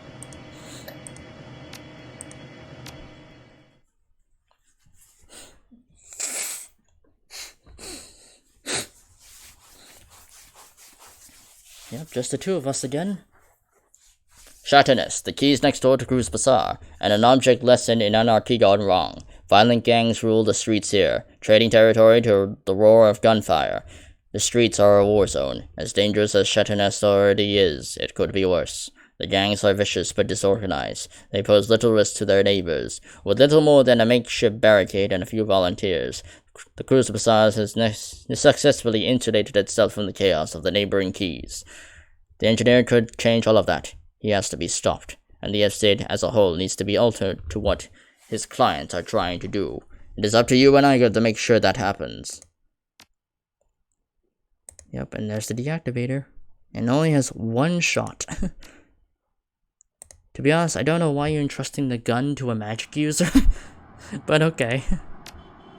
As you near the edge of Cruz Bazaar, the familiar piss and asphalt stench of Chateauneuf crawls into your nostrils and sticks in the back of your throat. The dilapidated husks of burnt-out buildings loom above you, giving the place an air of menace. I was hoping I'd put this place behind me after the Humanist run. Yeah, I'm with you there. She wrinkles her nose. The funny thing is, the Syndicate presence might actually help Chateauneuf. In the short term, at least. They clean up the streets and nothing else. Don't tell me you're changing your mind. Not for a second. A syndicate, any syndicate in Chateauneuf would be a disaster for Cruz Bazaar. Let the people on the other side of the gate deal with their own problems. I wouldn't allow my home to be in danger for their sake. Agreed. Hello again, Keys Gatekeeper. You again. Well, you ignored my warning last time, and you ain't dead, so I guess you can handle yourself. He sighs. Then through, Sir J. Thank you. Anyway. Right then, Oh, we can explore this area now.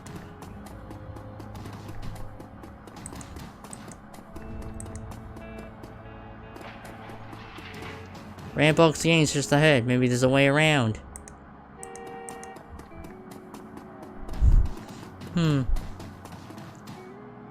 Bliss, okay.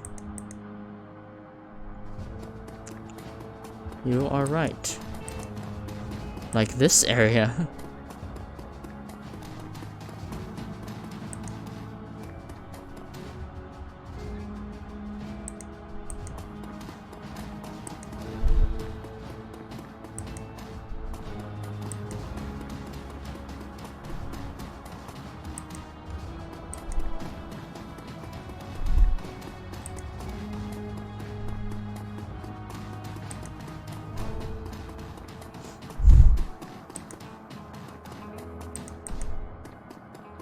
Lady.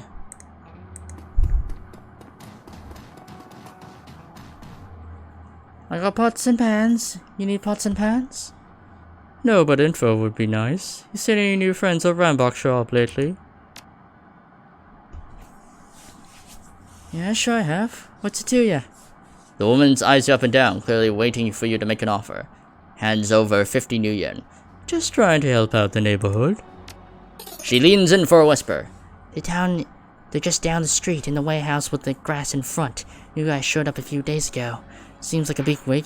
They've been moving product through there ever since. What kind of product? That'll cost you an extra, sweetie. Is it important? Hands over 25 new yen. Drugs, guns, the usual. Seems like more drugs than guns lately. So maybe things will pick up around here. Thank you. No problem, honey. I got the best deals on pots and pans on this side of Spandau. Alright.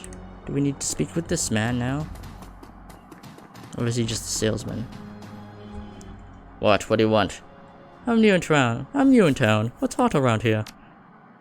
Nothing. Not a goddamn thing. All there is to do in Chateauneuf is to get your arse beat by gangs until you decide to join one. Which gang are you in? I'm still in the former camp. I've heard what Rambock do to Hayes' new members. I'll take getting pushed around every once in a while over that. Well, I'm just looking for some information. I bet you are. I've seen your types before. You're either looking for someone or looking for something that's been stolen. Either way, the Rambock will be happy about you sticking your nose in Chateauneuf. Alright.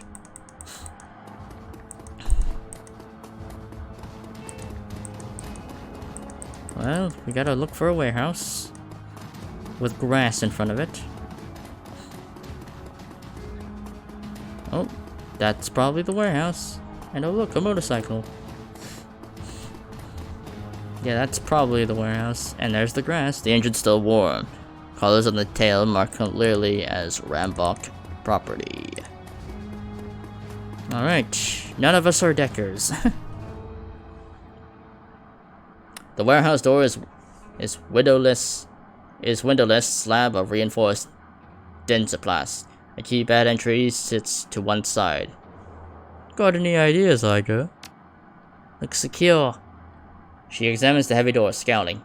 I might be able to blast it open with a controlled explosive, but that'd spook anyone inside. Probably best if we could just find the code. If we can find the damn code.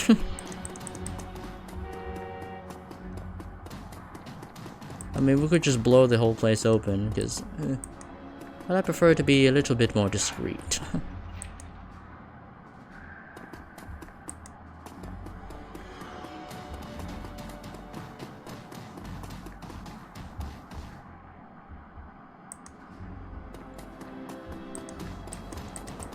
You know what? Let's just blow it up. We're gonna get caught anyway, so might as well. And plus, Kane's an absolute unit, and so is Iger, so we got this. Well, anyway, know where we could get a controlled explosive around here? Afraid not. I used to know a weapons dealer out here, but he wound up dead in an alley. 2 shots, back of the head. Very professional. She eyes the door. A grenade alone won't bring this down. If we could find the propane tank, we could rig up something with that. Well, understood. Let's go searching then. Oh, like the... No, wait, no. Motorcycles aren't prepared with propane. No. That would not be that efficient.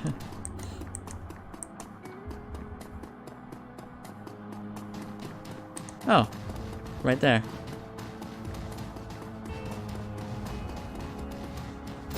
There we go.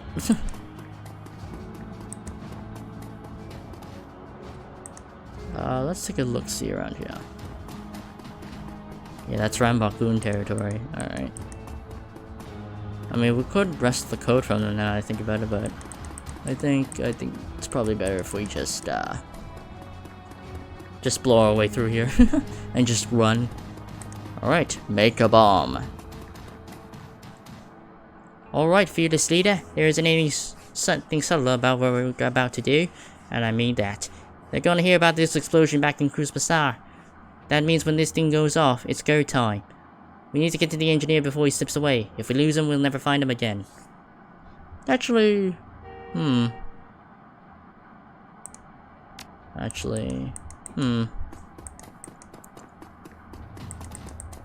do not want to fuck up our mission, actually. Well, let's... Actually, I think probably better just to rob the code from the goons, I guess, if they have it. Oh, too late. Ow.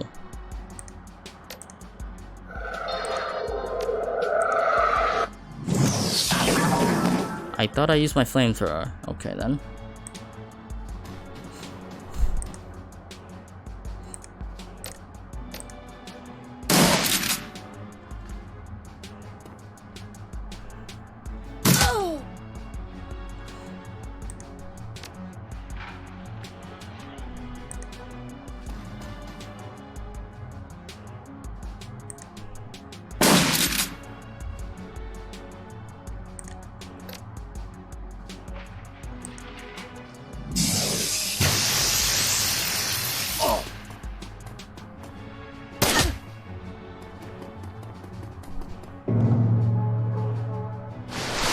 Oh, water spirit, huh?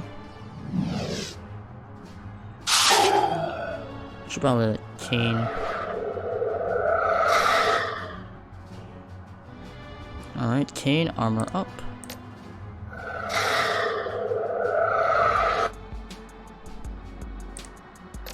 Blast that guy. He's dead. Nice. Alright, Iger. Patch yourself up. And blast that bitch.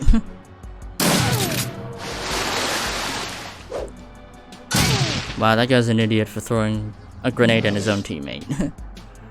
And now their spirit's turning against him. That's great. Alright. Alright. Die. And I missed. God damn it. Alright. There we go. That's some damage. Iger, just... There we go. And kill that guy. Miss me, bitch.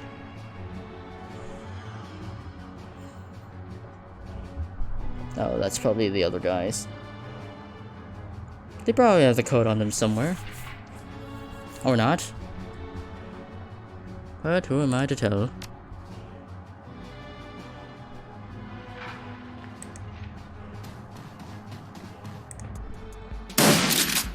my god. Burn him. There we go.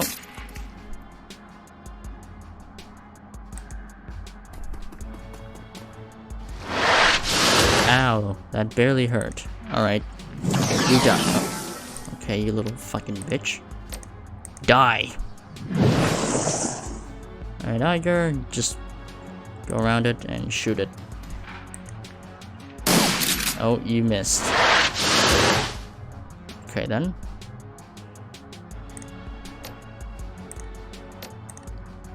Alright, say goodbye to your armor and die. And you missed, god damn it.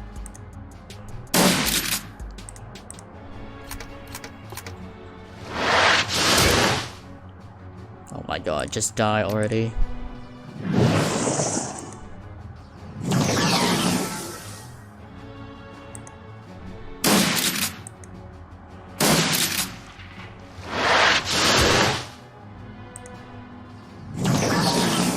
Alright, they're dead. Excellent.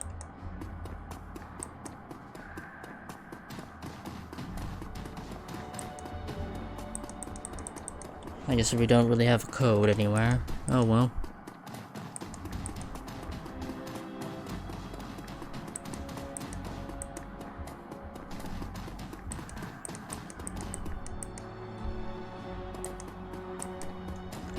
Well, I guess we have no choice but to blow the whole thing open, unless there's something back here we can find. Which I doubt. No? Okay. Well, we're blowing it up then. Alright, we're planting the bomb. Actually, hold on. I think I could I use my astral sense to input the code? Nope, I cannot. Alright. Alright, we're blowing it up. Alright, blow it up.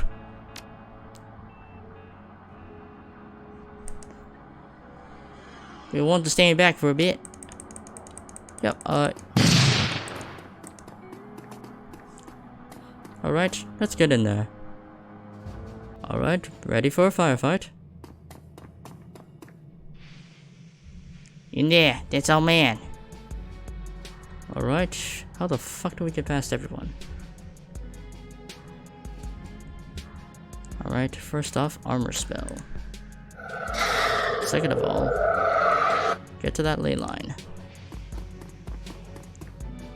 Can I snipe him from here? Oh shit, I can. Okay. Snipe that motherfucker. I can't snipe him through the windows, apparently. They're bulletproof, god damn it. Alright. Ow, that didn't hurt at all.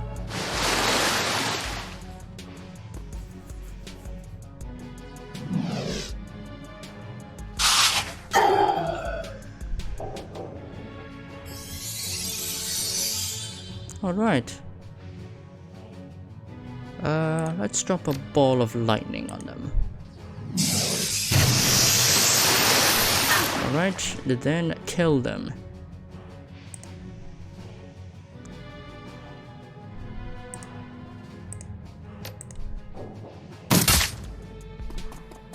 Oh, he's fucking... Wait, is he trying to fight us or is he running away? I can't tell. Okay, we'll leave that water spirit to kill each other.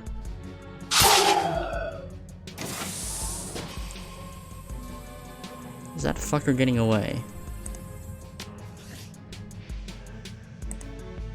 Yeah, because I think that motherfucker's gonna try and get away. Alright, let's get out of here. Let's skedaddle.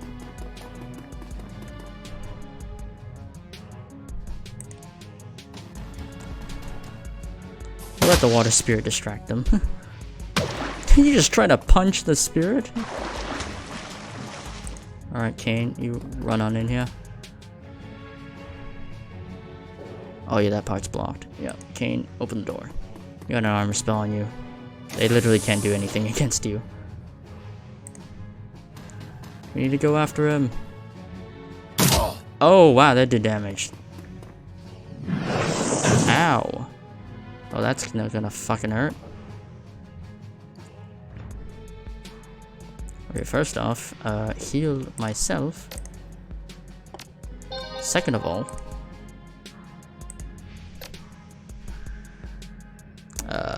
Second of all, just run to cover.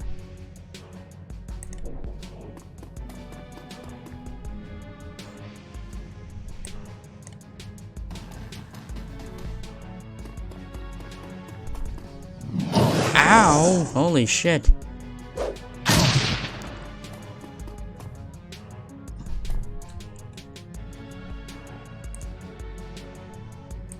Okay, first off, I'm healing myself.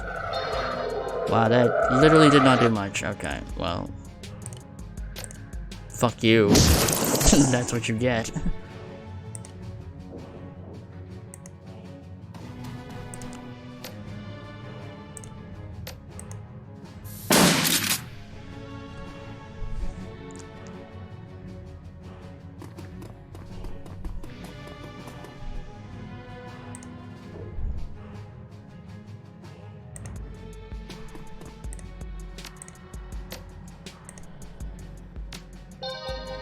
And second,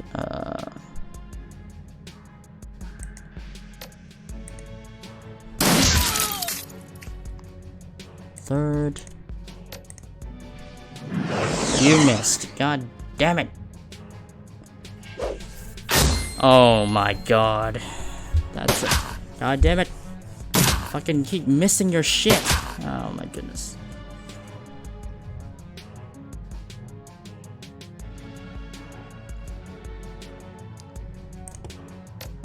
Actually no. We're going after that fucker.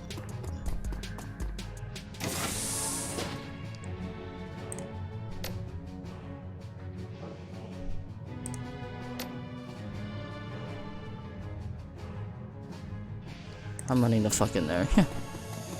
Iger, you do the same.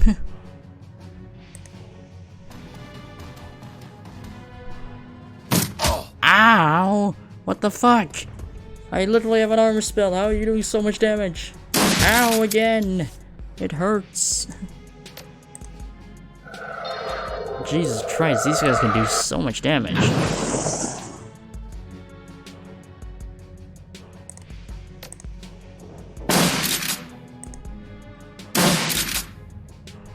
Oh my god, they're doing so much. Heal.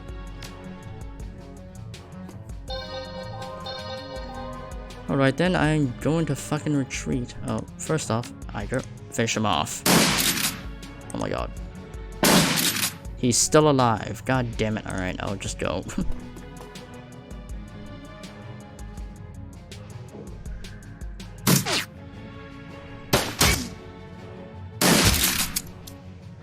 Just go.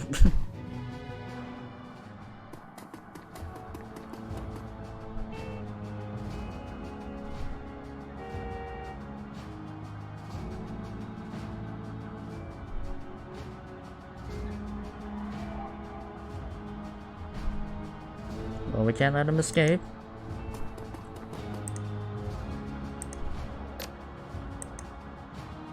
Not enough AP. Oh, I had to get close to him. Motherfucker. Alright. After him.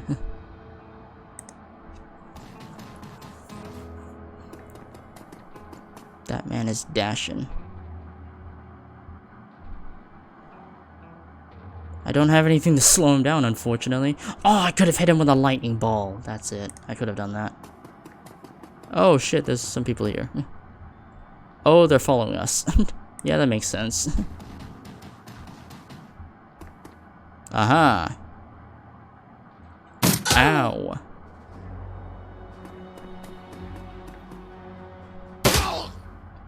Ow again. Oh, you son of a bitch. Alright. First of all, I'm not letting you escape, motherfucker.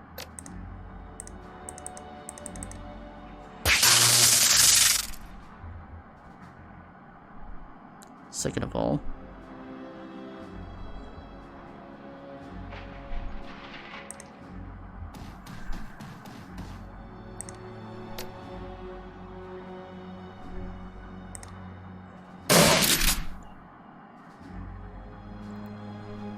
You know, in retrospect, I probably could have bought more medkits because I actually underestimated these guys. And Kane's down. Ah, shit. I think we might need a restart for the first time. Because Kane's actually down, and I can't do shit about it because I don't have anything to stop that because I used up all my kits. God damn it. I might actually have to restart for once. And that's not good.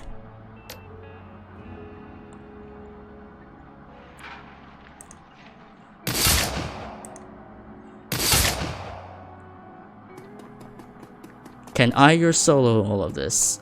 Probably not. But we'll see if she can clutch it. Nope. Okay, yeah, now it's starting to look quite grim here. Okay, that guy's dead. Getting quite flanked here.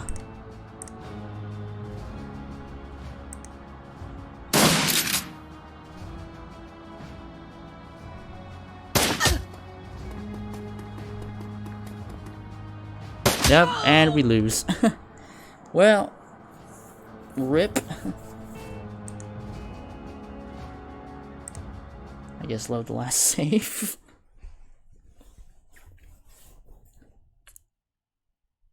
Because I thought we had to speed up our progress. I thought we had to speed up and catch up to him, but rip-a-rooney.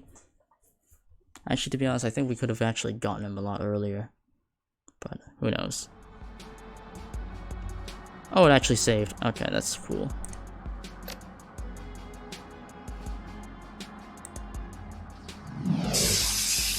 Oh, that's actually pretty good.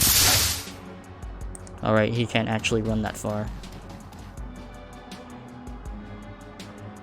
He can't move, haha.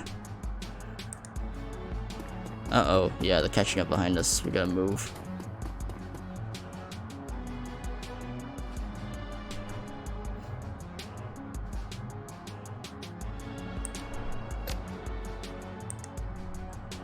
Alright, he actually can't move. Alright.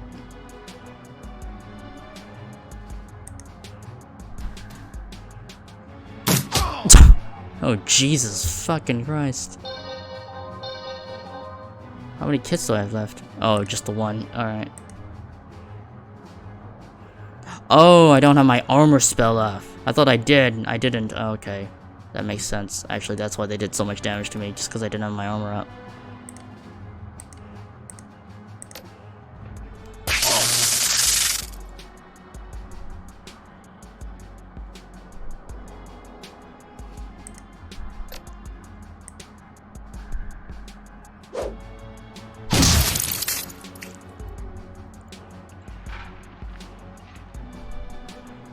There's more guys over there, so...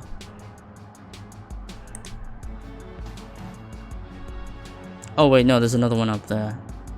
Oh, god damn it. I probably should have armored up, but at the same time... Alright, Iger, let's see if you can solo these guys.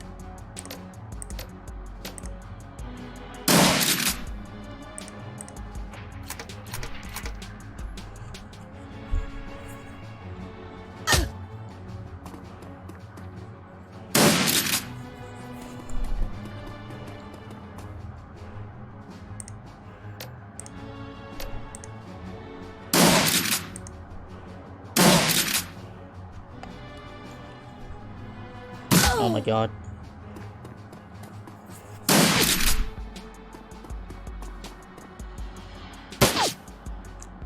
Alright.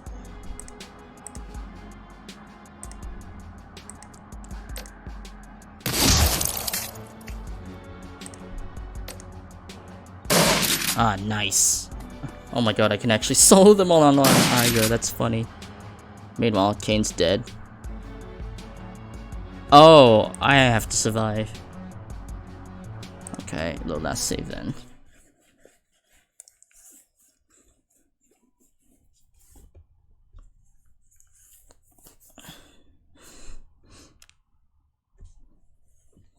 Well, I don't want to restart the whole level, but if we have to, then rip.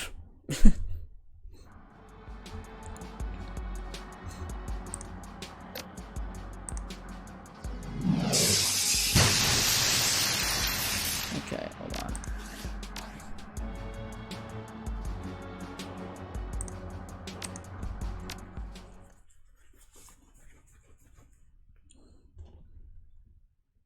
We might have to restart the level. Because I actually underestimated them. We actually could have killed everybody. Probably. Beforehand, but oh well.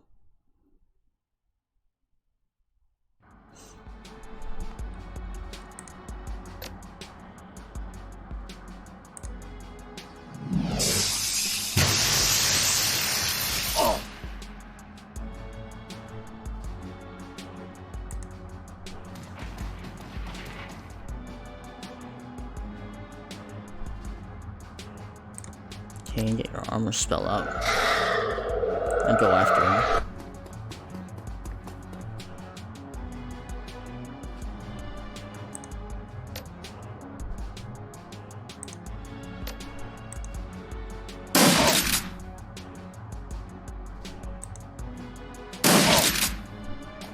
Oh man, I can't let him get away. Ah, shit.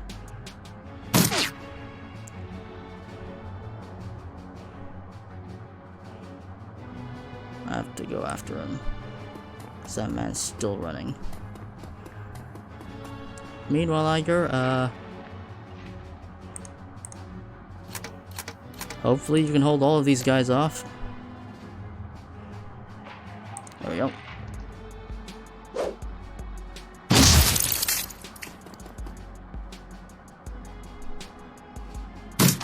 They still do so much damage, even with the armor on. I mean, I get it, I'm flanked, and I'm... Alright. I thought we can... Alright, we have to restart the level. Yeah, we can't do shit. We need to actually just kill all the guys beforehand before we can go in. Because they can actually chase us. Yeah.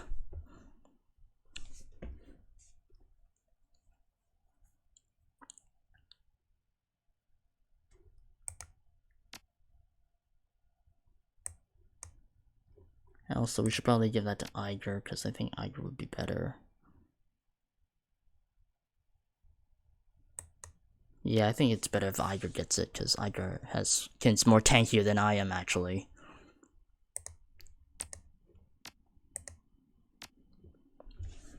Because I don't know why the fuck you would give the gun to the magic user, but okay. Okay.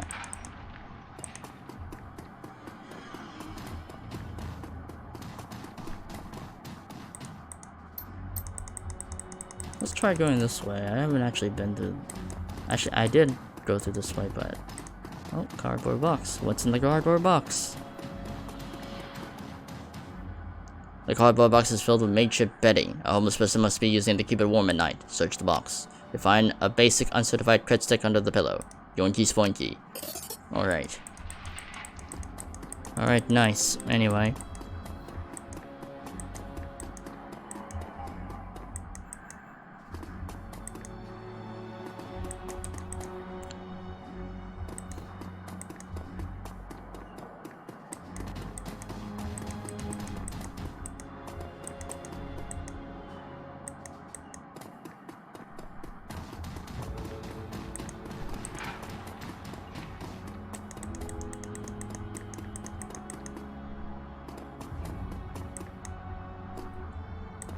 How would we even figure out the code?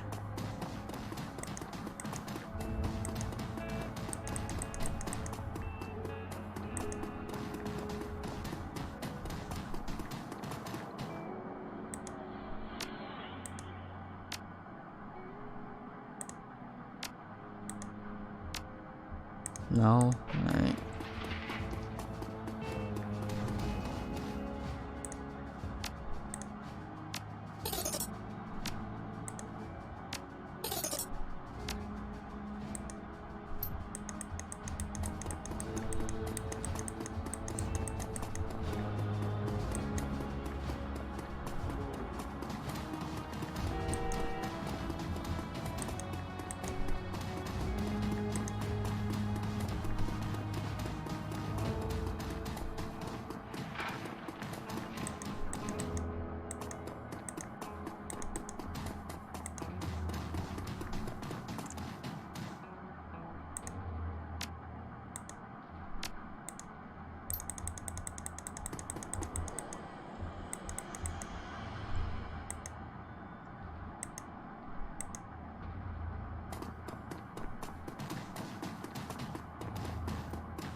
Alright, and let's try this again, but this time we'll actually probably be faster.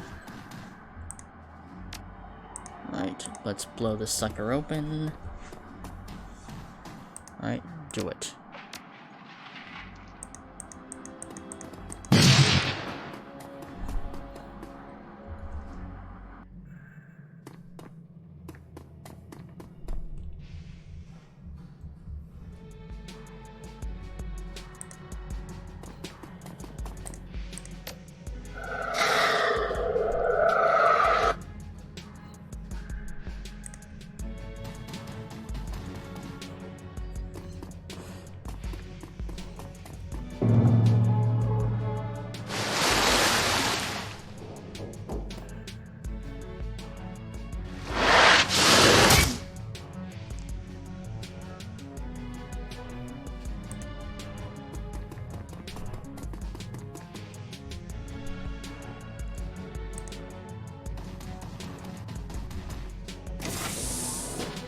Yep, we got out.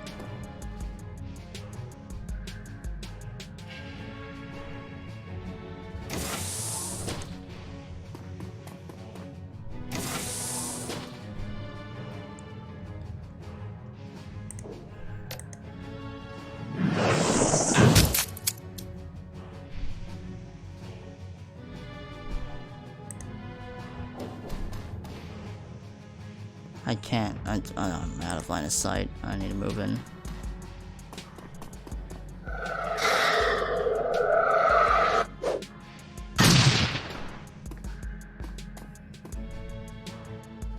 Oh, and the spirit's gone wild.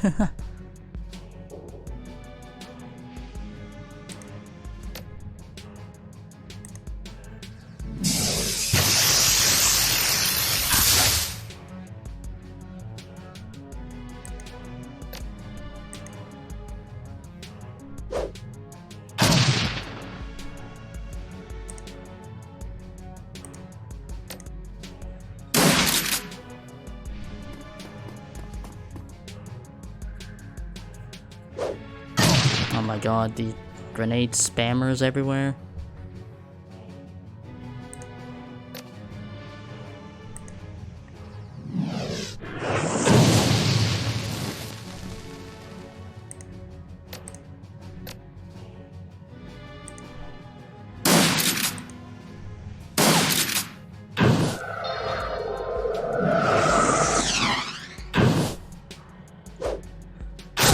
Oh my god.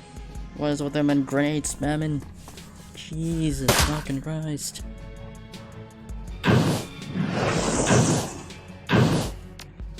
Oh my god.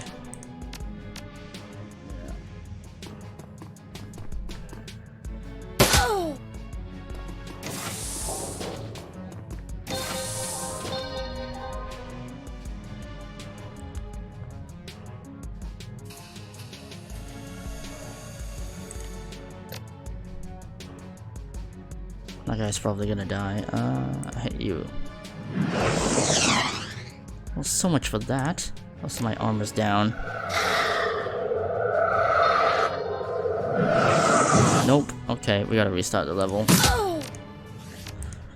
Oh, okay. I think probably the best thing to do is not rush this, because I don't know if I'm gonna. Because I don't know if I even have a time limit on this.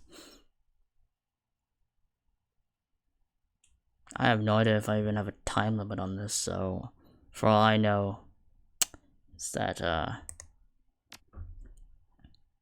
well, I don't want the damn thing, I want...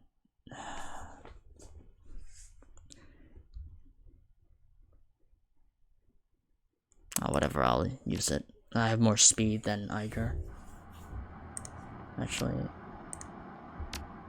hold on. Let's load from the autosave.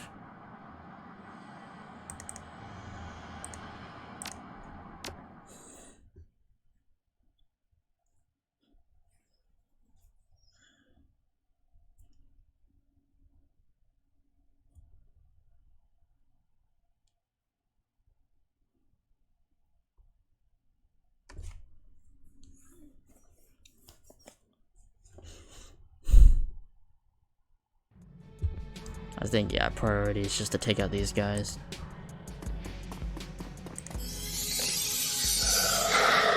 Liger.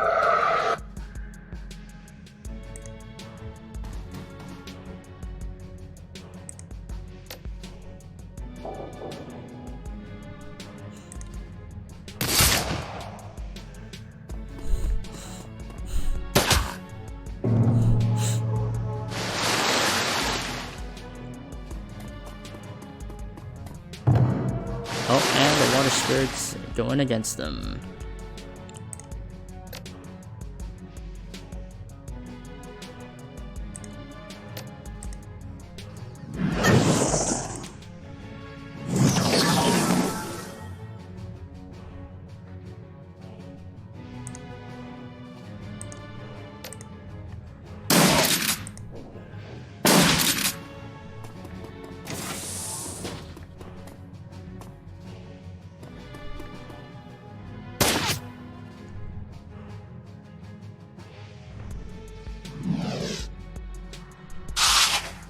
Oh, and the spirit finished him off. Nice. Oh, we don't have to worry about that spirit anymore. We'll have to move. So do you, Liger.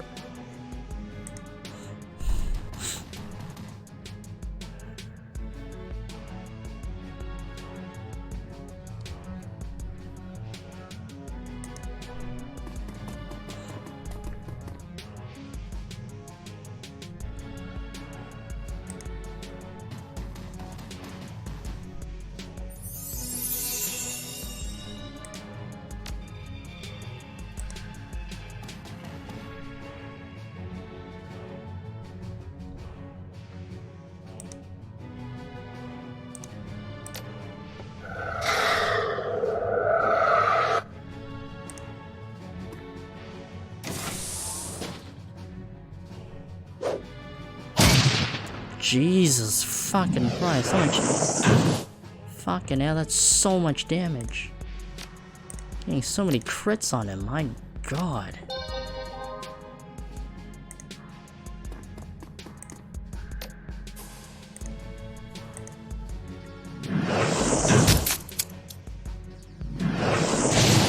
Oh, he totally missed that fireball, huh?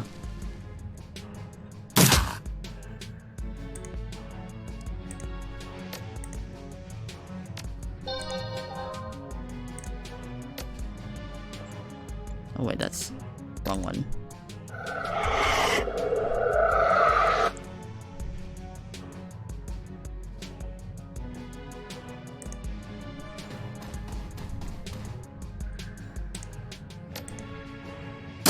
God damn it.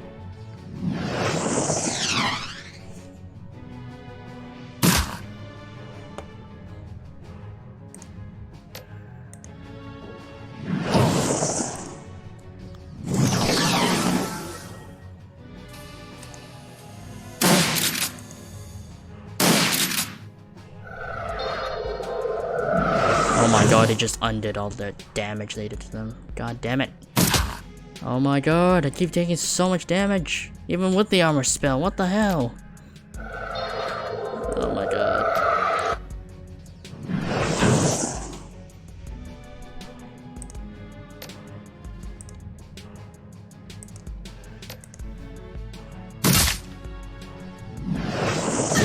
Oh my god.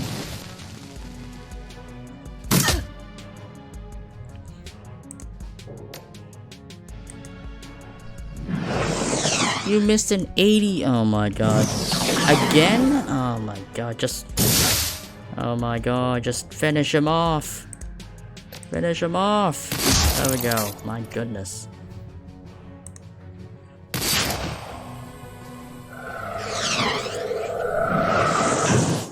Oh my goodness.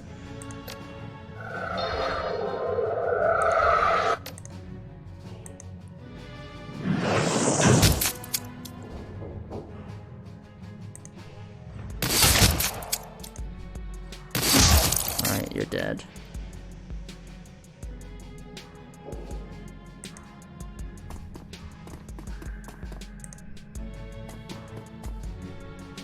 Liger, you open the door this time.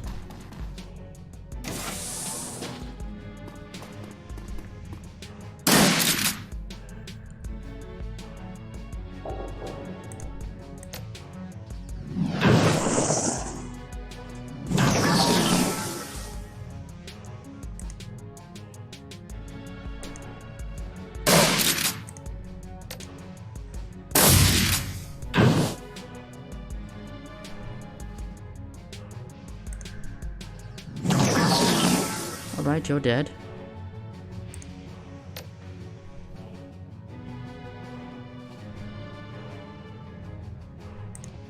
Let's follow him outside.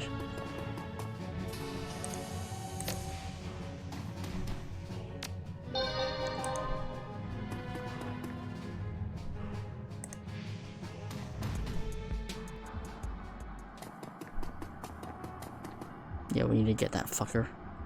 Nice, okay, I'm still at armor. Okay, game saved, alright.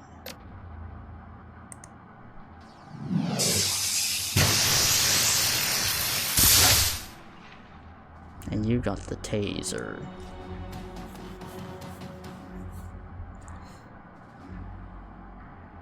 Hiker.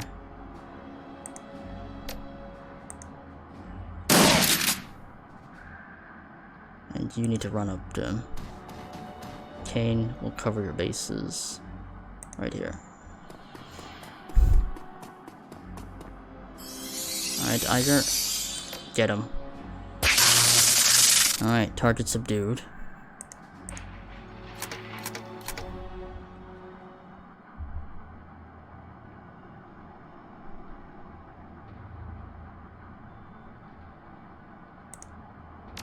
Are they coming to us? Yeah, they're coming to us. Alright. Ow.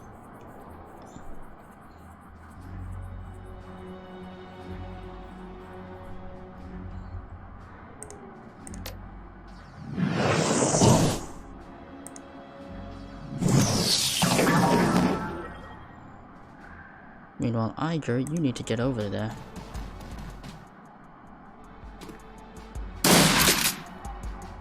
First off, I'll heal. Second, I'll burn you. Oh, nice. Alright. Alright, that went a lot more smoother. Help me drag this guy to the back of the back to the warehouse. We're going to find out what he knows. The engineer lies splayed out on the ground. His body is trembling violently. Iger shoves a bottle up his nose and squeezes. The engineer shudders violently, then the trembling begins to subside. She glances at you. An aerosol BZD helps treat the seizures. Bannock was kind enough to include it in his goodie bag. It won't last long, but it should give Yuli here enough muscular control to ask her a few questions. The engineer's voice comes out in a trembling stutter. Fuck you, troll. Iger raises an eyebrow. See, he's talking already. The engineer's eyes burn with hate. Beads of sweat dot his brow as he struggles to control his tremors and rack his body. He takes a deep breath, holds it, and releases it slowly. The trembling begins to subside.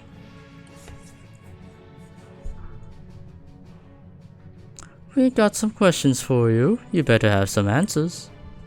The orc slowly shifts his eyes from Iger to you. I know the troll bitch. We have history, but you are a stranger to me.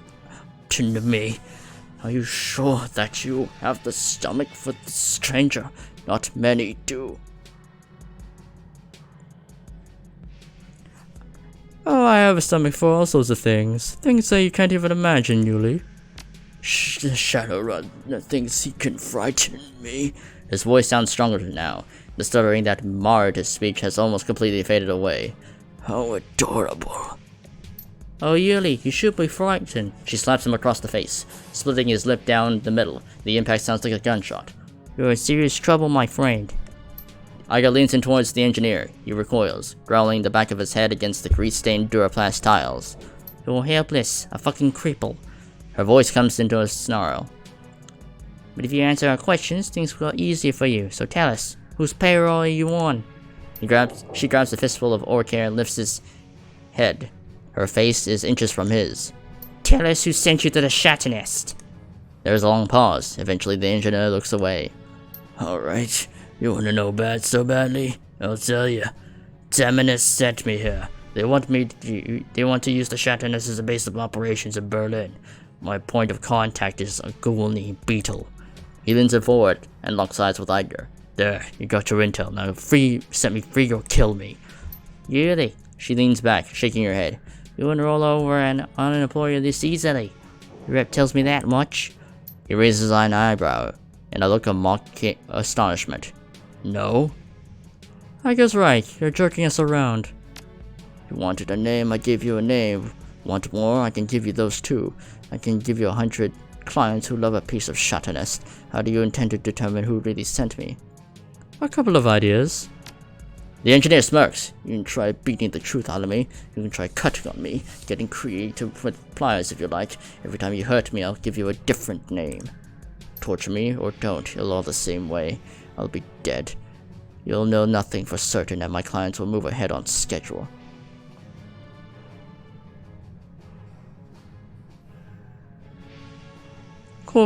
Cooperate, and maybe it doesn't have to end that way. Maybe you'll get out alive. He snorts. You think I'm delusional, man? I'm already dead. The she-troll beside you is gonna put a bullet in my brain as soon as she gets what she wants. Just look at her.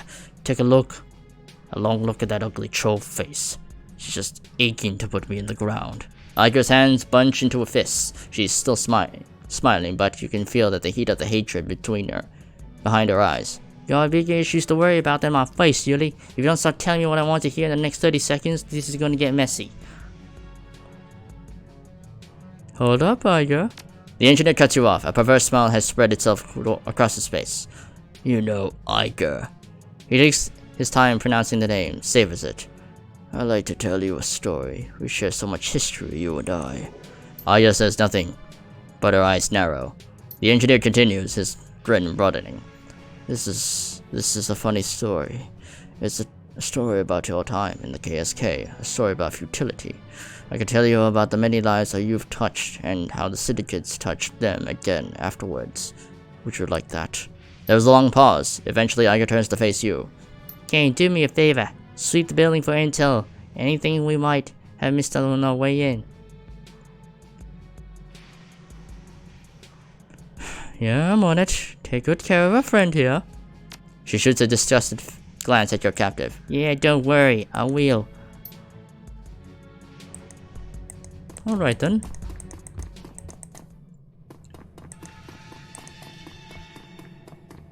Chemical storage panels. A light jostle shows that they're completely empty. Courier drone. It's melted. Cargo container is empty. What's in here? The generic courier drone has been snapped together out of prefab parts from dozens of different manufacturers. It's a cheap utilitarian thing. Remarkably, only that is so incredibly plain. A half-bright teenager could cobble something like this together in an afternoon. The drone sits in a charging cradle, its turbofan unpowered. A cheerful green light blinks in front of its panel to remind you that it's still active.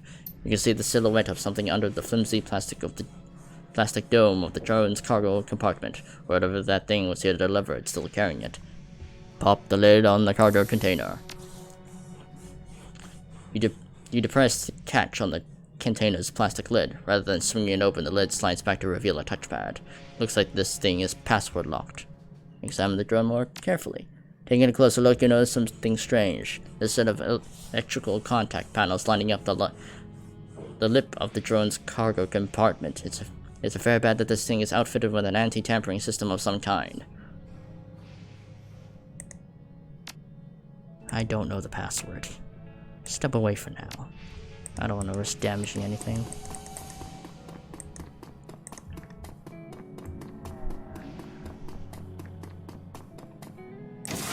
Oh, what do we have here? Corpse. The broken body of a human man lies on the floor. His face is a mess of fresh cuts and congealing blood, and his head is oddly deformed. Despite his wounds, his mouth is twisted into a macabre smile. Inspect the body. Judging by the shape of the gangster's head, you guess that his skull had been fractured in at least 3 places. The center of his forehead is particularly gruesome. It looks soft, as though the skin was stretched like a tent between the shards of broken bone. Looking up, you can see a great smear of gore on the door of the room you found him in. The implications are clear. The man bashed his own head trying to get out, and he did it with a smile on his face. His hands are badly broken too. You've seen these sort of injuries after bare-knuckle fistfights, but never anything this severe. The man punched something so hard and went on punching it until his hands were reduced to useless slabs of meat. He steps away. Oh, damn.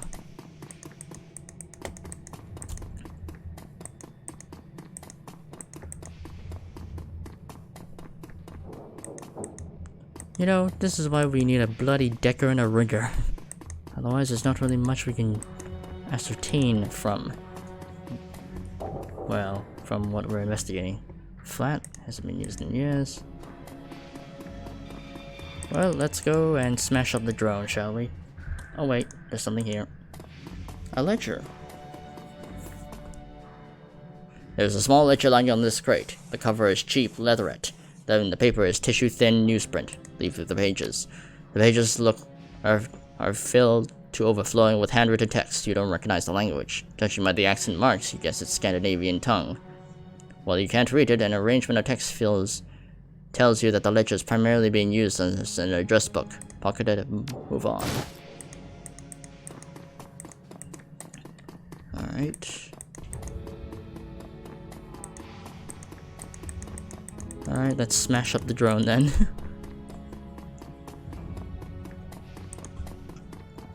Not really much we can do there.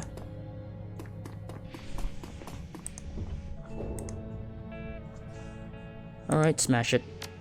Holding the drone steady with one hand, you shatter the flimsy plastic that protects the cargo with the other. Your reaction is swift and violent. With a fraction of a second, the air is filled with a loud hissing sound, and the drone erupts in flame. A growing hole in its undercarriage begins spilling out a half-white hot sparks. You've seen this kind of reaction before. A thermite charge. No doubt wired to act as an anti-tampering device. It'll continue to burn through the drone until there's nothing left. Try to grab whatever's in the cargo compartment. Ow. You reach into the hole that you smashed into the compartment's lid. The heat is unbearable, and your body is showered in white-hot sparks. Everywhere a spark touches you, it burns a neat pinhole through your clothing. A white-hot lance of pain arcs through your body. In retrospect, this might have not been the best of ideas. You manage to pull out your hand back out of the drone and stumble back. The drone collapsed in on itself, burying whatever it was carrying in a sludge of molten meat, metal, and plastic. Foul-smelling smoke pours away from the remains. Empty-handed, you have no choice but to walk away. Well, fuck. Well, I'm kinda fucked up, huh? Wow, that took away pretty much a lot of my hit points. Well, couldn't find anything but this ledger. As you approach, you can see the engineer's chest is sheeted with blood. Most of this seems to be streaming from his nose, which has been crushed into a wad of bloody meat. Aika turns to face you. Her bunched fists are dripping red. Find anything? She speaks to you through clenched teeth. Her voice sounds strained, and her cheeks are flushed. Having fun? I'm not doing this for fun. I'm doing this because he deserves it. If you knew half of what this bastard has done, you'd do things that you just told me. You'd do the same. Fair enough. Just don't get carried away. We need him. She pauses and then turns away. Just tell me what you found. Yes, please. The engineer's voice is thick and wet. He smiles through a set of gourd-streaked teeth. Enlighten us. I found this red ledger. I don't recognize the language, but it looks Scandinavian. Igo leaves through the journal, quickly flipping through the soy cap-stained pages. Norwegian, maybe. I'm thinking this is written in Bokmal. She frowns. I can't read it, but it looks like a shipping manifest. Yeah, something like that. There are a lot of addresses in there. She rifles through the papers, flipping the cheap paper with a thumbnail. Looks like addresses, all the way through, some annotated, but I can't see any names. 2/3 of the way through the book, she stops short. Find something interesting. Wordlessly, she turns the journal around. At the top of the page, written in a different hand, is a single word written in English, but you can't understand all the same. Wednesday. She nods. Yeah, not particularly helpful without a full day, but I think it's something. Of course, Wednesday might not refer to the day of the week at all. It could be a code or something. Taken out of context like this, it's impossible to say. So what do you make of this? This should be good. Iker ignores him. Her gaze remains fixed on the book. It might be nothing, or it could mean he's back in bed with the Lobatchevsky syndicate. The engineer holds his silence. Is that it, Yuli? Are you taking orders from your old bosses again? He pauses for a moment before croaking out an answer. Maybe. Who's to say? What's happening on Wednesday, Yuli? His mouth twists into a bloody grin. This Wednesday, I'll be putting your mother to work on the street corner, and when she's all worn out, I'll give your father a shot at the job. You can do better than that. Go die in a ditch. Did you find anything else we need to share about this before moving on? I found a body in the other room. From the looks of him, he tried using his head to beat down a steel-reinforced door. Interesting, but not unusual in these parts. There are all kinds of drugs that can make a person act this way, and some of them are hard to get in a place like Shatternet. Have you found anything else? There's a courier drone back there, but it so self-destructed. Whatever it was carrying went up with it. At the sound of your words, the engineer goes berserk. His eyes bulge and he thrashes his head back and forth. You fucking imbecile, what have you done? What that drone was carrying, Yuli. Sounds like it was something important. He grinds his teeth. It was mine. But as for what it was, you'll never know, slag. Iger looks at you in the eye. Desperation hangs over like a wet blanket. Was there anything else out there, Kane? Any other clues at all? Well, actually, the password could have been Wednesday now that I think about it. Can I... Can I do that? Can I don't know if it saved, but I don't think it did. Oh well. Nah, whatever. I don't think so. I gave the building a thorough sweep. She nods. Alright, fair enough. Judging what you did find, most likely bet is Yuli is working for the Lobachevsky Syndicate, so I guess we have to go with that. The engineer smiles. You're wrong, slag. I'll give you that much for free. Iger glances down at him, shakes her head. Oh, shut up, Yuli. In a single smooth motion, Iger draws her knife from her sheath and buries it into the engineer's throat. He lets out a startled gurgling sound, and the noise carries her out for a long time. Well, good riddance. She nods and puts her knife from his throat. She wipes the dripping blade on the engineer's coat, then slides it back into its sheath. You said it. May you burn in hell. Guess there's nothing left to do but to inform the F-State. Well, first we search the body. Who knows, maybe he has some additional evidence on him, or in him. Could have some headwear storage. We won't go until we go digging. I'll leave you to it. Like hell you will. Get in there and help out. Time passes, the job is long and unpleasant, but eventually you find something. A hidden storage compartment in one of the engineer's cyber arms. Deactivated as the cyber is, it takes some prying to get it open, but Iger leans in and puts in some muscle into it. With a metallic snapping sound, the compartment yawns open. Iger reaches in and pulls out a cylindrical object about the size of a beer can. She inspects it and a smile creeps across her face. Does this mean something to you? Yeah, actually, it's a pulse grenade. Last I heard, the Russian military were developing them as crowd-controlled dispersal devices, but it was years ago. Looks like Yuli kept a memento of his time in the Spetsnaz. She examines the grenade with a critical eye. Looks like typical Russian engineering. Clunky, but functional. If I took this thing apart, I could figure out how they made it. Anything else in there? She dips her hand into the secret compartment one more time. No, not that I can. Without warning, the engineer's cyber arms begin to twitch. His body bucks convulsively while his dead eyes stare straight ahead. Iger snatches her hand back and steps forward. What the heck? Oh shit. The engineer's body surges forward, a violent convulsive motion. His eyes bulge out of his skull, then his chest evaporates in a spray of light. As you watch, the chemical fire that rages from the engineer's body blackens his flesh and spits sparks across the room. It is the same reaction as you saw in the drone that went up, a thermite reaction. Does the Lobachevsky Syndicate do things like that? Plant those kinds of bombs in people? Iger shakes his head. I don't know. I've seen them use cortex bombs and exotic poisons, but never a device like that. Doesn't mean it isn't them though. Come on, Kane, let's get the hell out of here. We need to tell people about this. Well, something would have told me. Should I restart? You know what?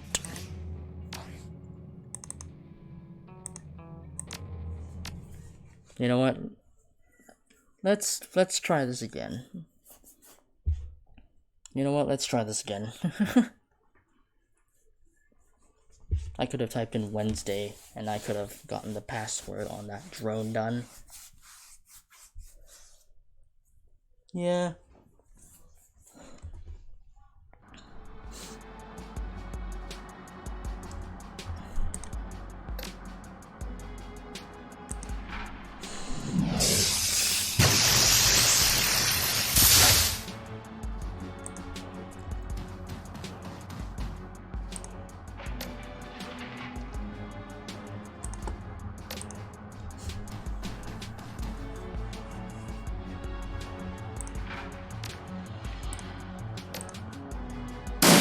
You totally missed that. God damn it. Alright.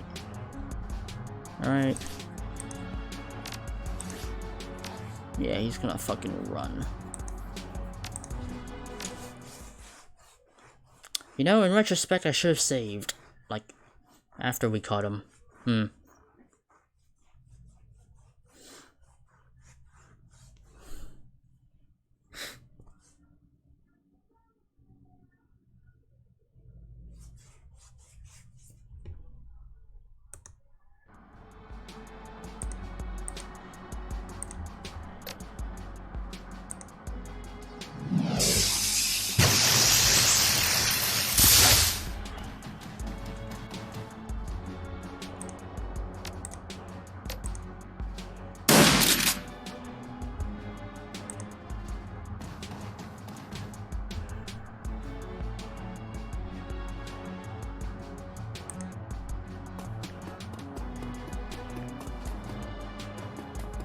Oh my god.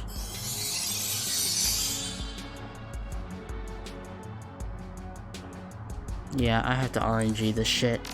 Because that guy's just gonna get away. I don't want him to get away.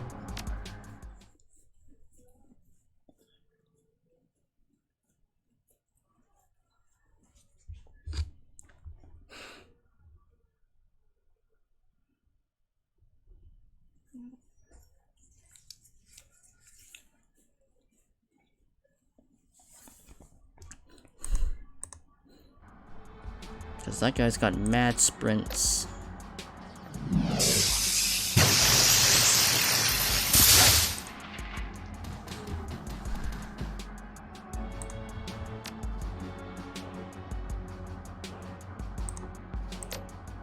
There we go.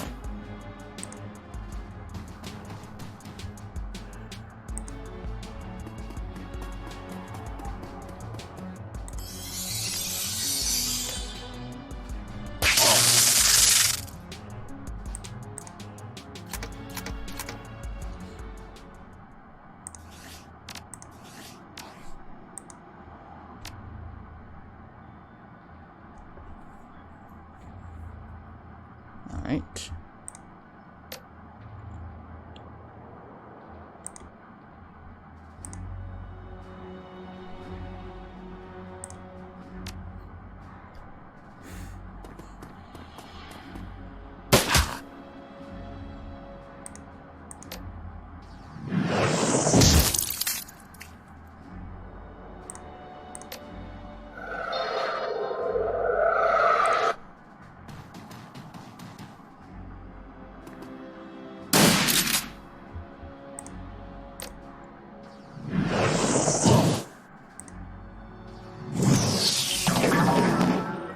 Alright.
Yep, okay. The plastic lid of the cargo container pops open with a click. Inside you find what appears to be a homemade Simpson strip. It's securely in a custom-made plastic bracket.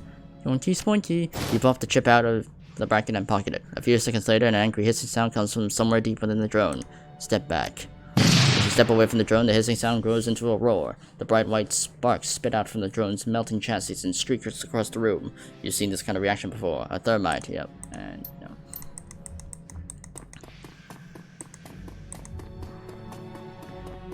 Alright, we got the Simpsons chip.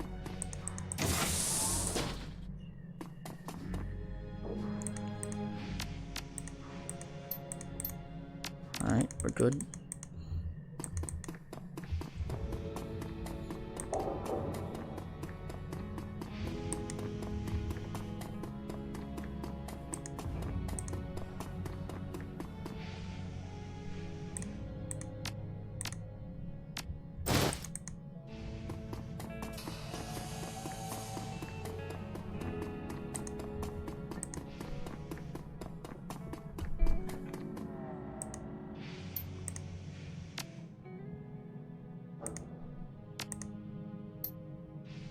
Yep, there are a pair of courier drones in the other room. No markings. They look custom built. One of them had been slacked, but the other had its chip in its storage compartment. When you produce the chip, the engineer's eyes widen slightly. He turns his head and contracts his body. Interesting. This means something to you, Yuli. Iger takes the chip from you and holds it up to the light. No identifying markings, but I've seen BTLs in my life to know when I see one when I see it. But this is different. It's been modified somehow. Go ahead and slot it, bitch. It'll take you on the ride of your life. Iger raises an eyebrow. Smack him for me, will you? Okay. Your fist connects with the ruined meat of the engineer's nose. He coughs, chokes on his own blood, then spits a wad of it onto your chest. You don't know what you're holding, slag. He spits the words out like venom. His eyes are locked onto the chip in Iger's hand. Slowly, he licks his lips. You don't deserve to touch that chip. I think you're right, Iger. Our friend here is an addict. The engineer glances at you with a snarl. Fuck you. Thing is, I know our friend's rep, and I'm telling you, he isn't too much careful to get himself attached to Sims. He glances at the engineer. His eyes are locked onto the chip. If these things have him cooked this badly, it must be something even more addictive than the standard BTLs. That's a frightening thought. You're telling me the last thing we need is more sim junkies on our street. She turns to face the engineer. You want anything to add to that, Yuli? You have no idea how wrong you are about all of this. He struggles to rise up from the floor, but his muscles refuse to cooperate. Finally, he gives up with a small scowl. If I could move your arms, I could take that chip from you and show you what it does. I'm sure you would. She glances over her shoulder at you. Good find, Kane. We struck a nerve. Any other thoughts? Yeah, it's this.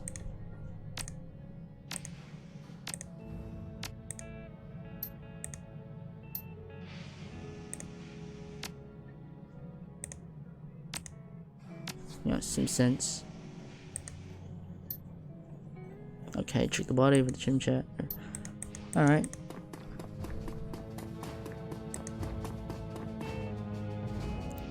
Yep, search for missing chips.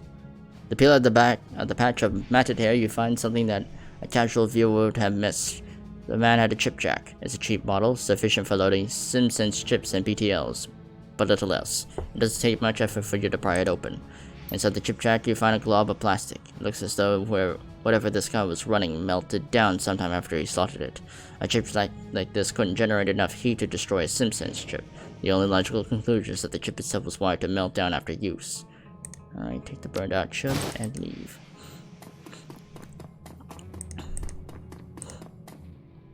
The engineer's eyes remain locked on the chip. His face has gone pallid white, and his shirt is drenched with sweat. His eyes bulge, and his breathing is heavy.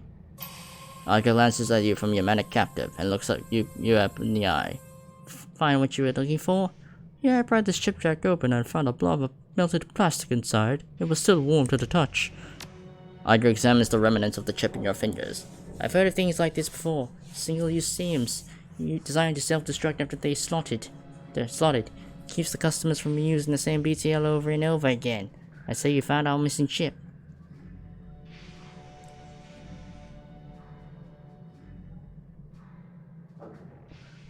Yeah, I agree, but the ganger who slotted it wasn't blissed out like a normal sim junkie. It was almost the opposite. He looked wild. Like a madman. Madman. The engineer lets out a chuckle. It's a horse barking sound. You don't know a damn thing. Why don't you educate us? The chip doesn't drive you insane, it opens your eyes. His voice grows in volume, becomes ragged. Slot one and you become a god. Iger stares at him, her expression flat. The engineer sneers. I too was a skeptic.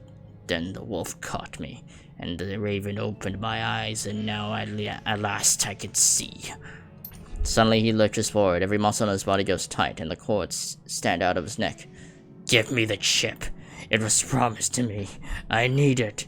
Tell us who you're working for and it's all yours. The engineer spits out a mouthful of blood. It hits the tile floor with a sickening splat. He grinds his teeth, then snarls out a single word. Winter night. There's a moment of silence. Finally, Iger speaks. Never heard of them. Of course you haven't, bitch. If you had, you'd already be dead. They don't leave loose ends. The body begins to tremble. It looks like their drugs are wearing off. They have money, she-troll.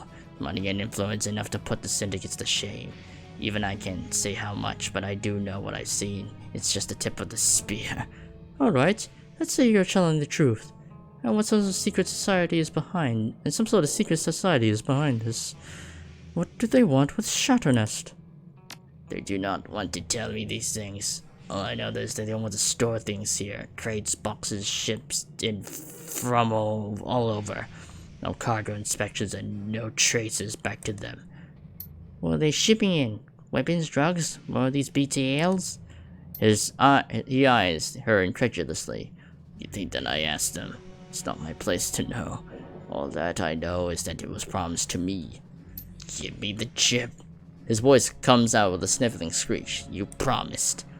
He promised you the chip. Iger smiles at the engineer. Slowly she pulls a knife from her belt. Its serrated edge glints in the light. I, on the other hand, didn't offer you a goddamn thing. She's got you there. Iger leans in to look at the engineer in the eye. She grins. Goodbye, Yuli. She plunges her blade into the engineer's throat. The old Glantata stutters a gurgling sound, thrashes and dies. Iger wipes her hands clean and looks up, an expression of grim satisfaction on her face. Well, that takes care of that. Thanks for the assist, fearless leader. Ready anytime. Ready to head back to the Cruise Bazaar. We need to let the Ep State know about this. Hang on a second, we should search the body first. Who knows, maybe he has some additional evidence on him. Or in him. She taps a finger against his forehead. Could be that head wedge storage, we won't know until we start digging. Alright, let's get this over with. Alright, does that mean something to you? a pulse grenade.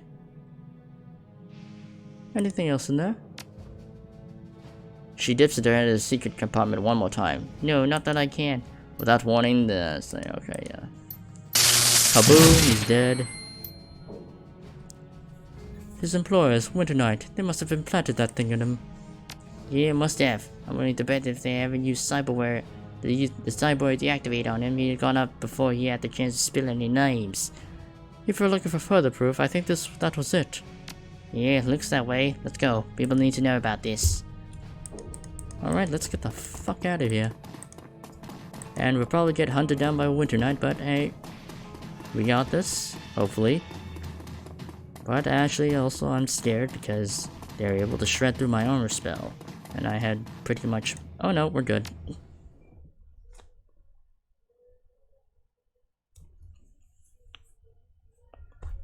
The U-Bahn whisks you back towards the cruise bazaar. You're standing by your side.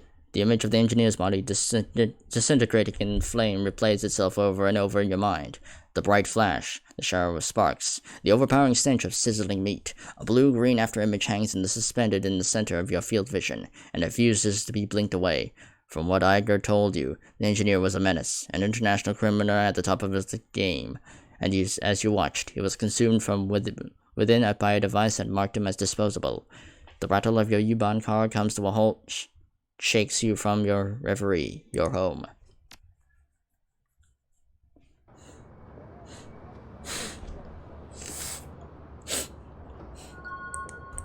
Alright.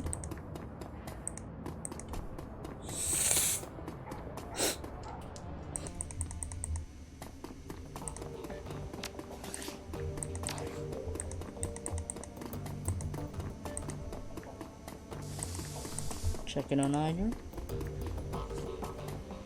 Iger welcomes you with a nod. Kane, what can I do for you? We should talk about what happened to the engineer. She nods. Agreed. I'm ready to go over it if you are. So the engineer was working for a secret society. I wasn't expecting that. Neither was I, she frowns. A part of me is still having trouble believing it, but it's true. He really wasn't lying. I could see it in his eyes. Have you been able to do any digging on Winter Night? No, there isn't much reliable information out there. Whoever these guys are, they're very good at information control. None of my contacts could find anything but rumor and conjecture. Most of that's too crazy to even consider. How crazy are we talking here? Completely insane. Stories about magical nukes and the end of the world. Fenris shamans, Ragnarok, the cat, that kind of thing. She shakes her head. Like I said, nuts.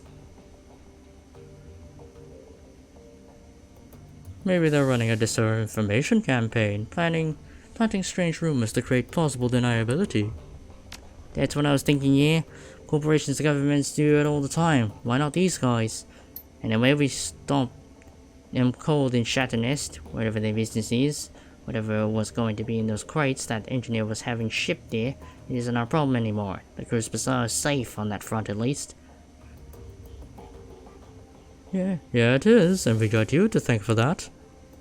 And you, don't downplay what you did back there. Anyway, we shouldn't let it go to our heads. We still have a dragon to worry about. When I left that room to search for clues, the engineer told you something. Something that pushed you over the edge. Her eyes narrow. That son of a bitch said a lot of things. What of it? What do you think? I want to know what he told you. With all due respect, that's none of your business, Kane.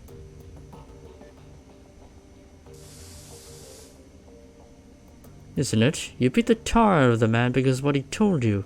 As your team leader, I need to know why that happened. It takes her a long time to respond. When she does, her voice carries a tone of resignation.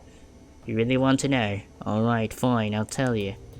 He told me a bunch of Polish towns that my unit swept for syndicate activity. He told me how the mob poured back in right after we left, and what they did to the people who accepted our help. He told me about the beatings, the rapes, the killings, the killing rooms, and the torture, and worse. He relished in describing it, the relentless, hideous barbarianism of it all meant to teach some sort of lesson. I think that's the coolest part of the entire story. Those people, they didn't need a lesson in how terrible life can be. They live with that every day. Yuli seemed to find all of this hilarious.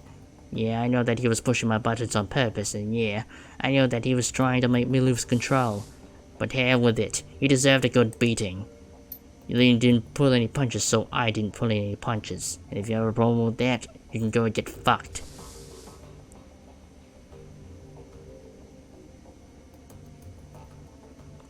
Well, my problem isn't you getting punished, it's the fact that you let him play you. Maybe, but I can't ignore the possibility that he wasn't playing me. That these things did happen. She grits her teeth. That's a bitter pill to swallow, Kane. If I leave things where they stand, there'll always be some hope that he was lying. But if I dig into this and find that he was telling the truth, if I find that none of what we did meant anything,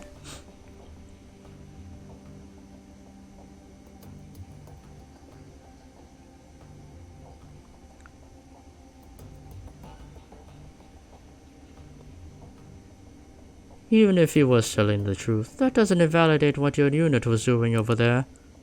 Doesn't it? Our actions might have drawn attention to those people and made them targets.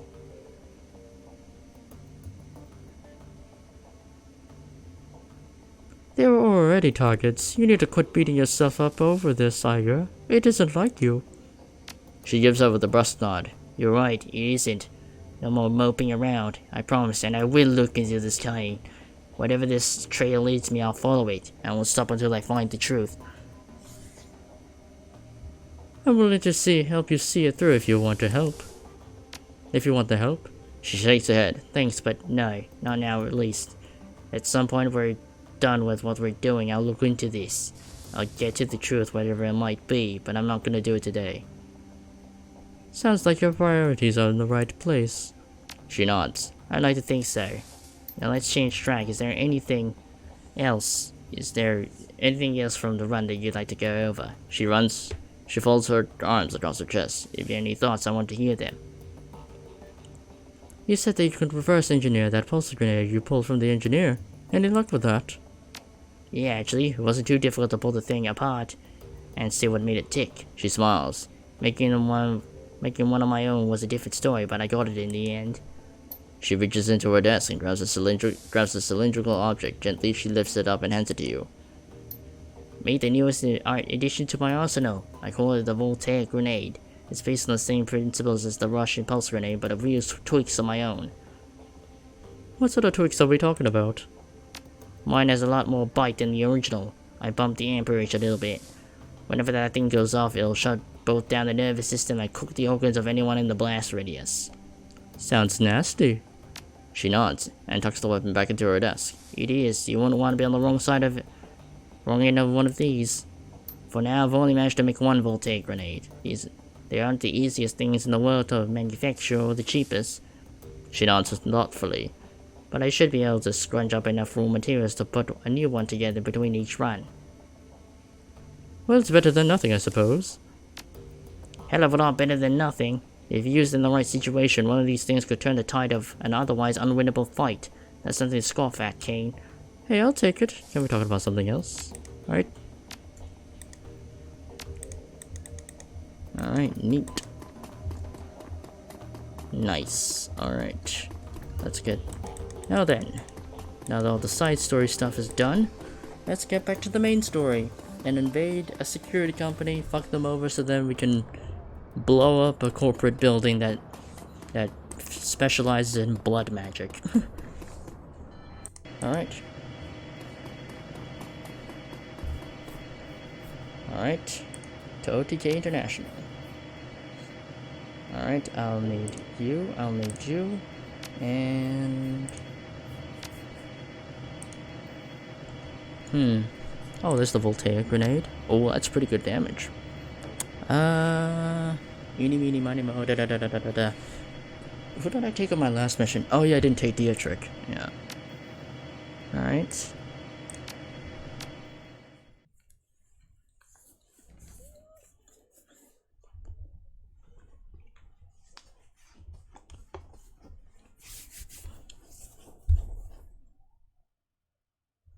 Earwig. OTK International is a small-time software developer, and it shows. The company's main office is crammed up against the back of a wall of a massive shared office park, surrounded by competing businesses and larger corporations. A steady trickle of dead-eye wage slaves flows in and out of the complex.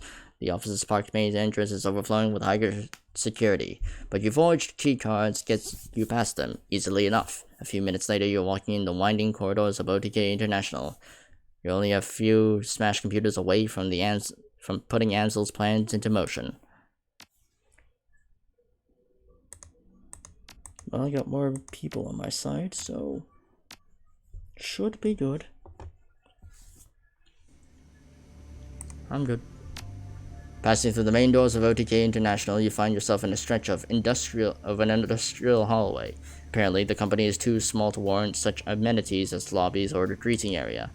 The rest of your team is waiting for you at OTK's side entrance, outside the office park, and beyond the reach of the building's security. Letting them in should be as easy as opening a service door. Alright then. Let's take a look-see. As you pass by the door, you see a middle-aged wage slave working at the console. His back is facing the doorway. He doesn't seem to have noticed you. Sneak up behind them. You begin creeping towards the wage slave. He's so engrossed in his work, he doesn't seem to be aware of anything else. Just over across the room, the wage slave's body tenses. He begins to turn in his seat. You duck and hide behind the nearest desk. Whoop!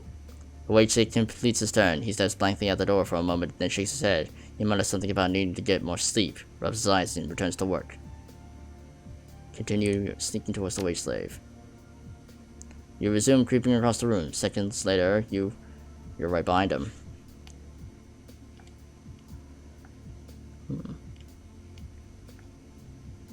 Snap his neck.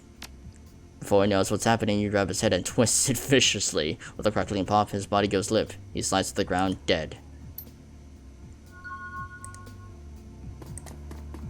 Haha. His human form is intact and unbloodied. Unfortunately, there's no way that'll fit you. Fair enough, I'm a dwarf.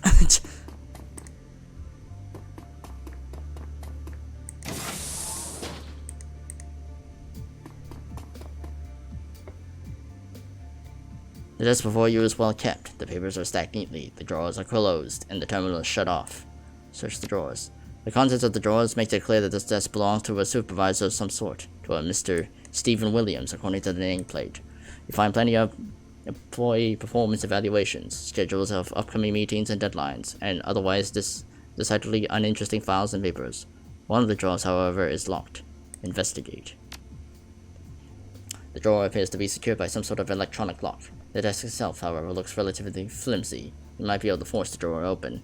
Examine the lock further. There's no visible keyhole, no input pad, and no card reader. The lock must be controlled through the computer terminal. Alright, let's turn on the terminal. The terminal boots up quickly. Attempt to log in. Enter username. Something Williams. Enter password.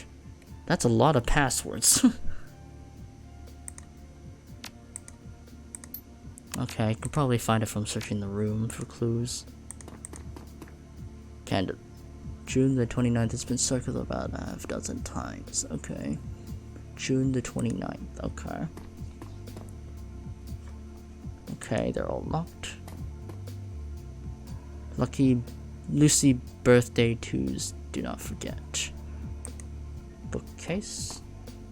Alphabet.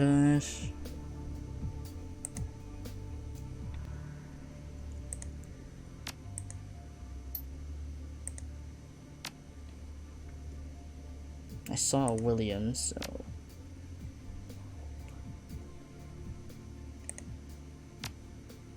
Oh, neat. Login as S. Williams. Unlock the drawer. With a sharp clicking sound, the maglock releases and the drawer pops open. Amongst the various other items in the locked drawer, you find the supervisor's ID badge. Sweet. Alright, that's done. Let's open up this door. Yeah, no, I'm not gonna touch that.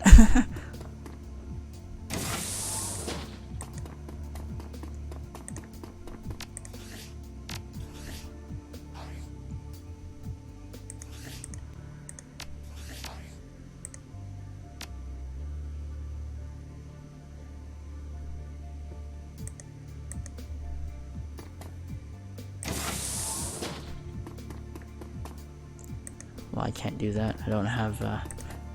I don't have any means to deck.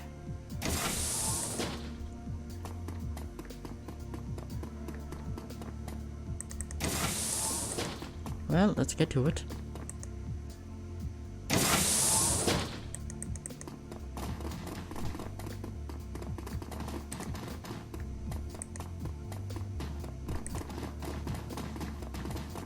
Oh, shit.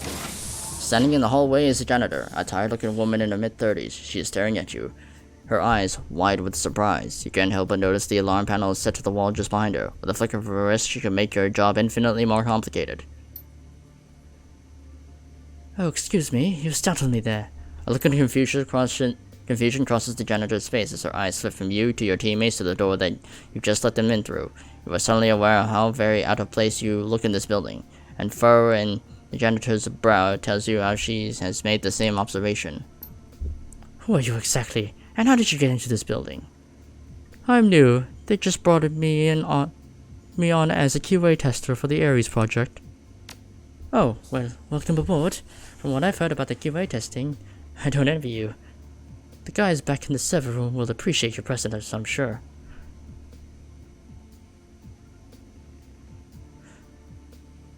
Thanks, I'm just glad to be here. Things are rough out there, and it's nice to have a job. She nods grimly. You're telling me my husband has been employed for over a year now. He takes care of the kids, so that's something, but money's pretty tight. She gestures towards the open door. We'll step right on in and head to Mandy in reception. She'll get you logged into the system so you can clock in and clock out. The janitor smiles at you warmly. Thanks. What was your name, by the way? I'd like to tell management how helpful you've been. Oh, I'm Jesse Sanders. She waves at you. Pleasure meeting you. I'm sure I'll catch you around. Whew. Good thing I had that corporate etiquette. Haha. Yep, and our objectives in there.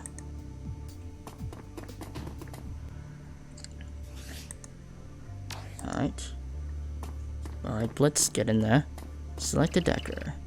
Dietrich, where the fuck are you? Blitz, there you are. Alright, Blitz, get in there. Confirm.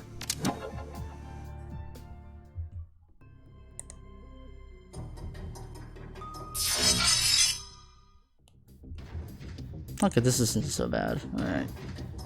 Execute attacker ESP.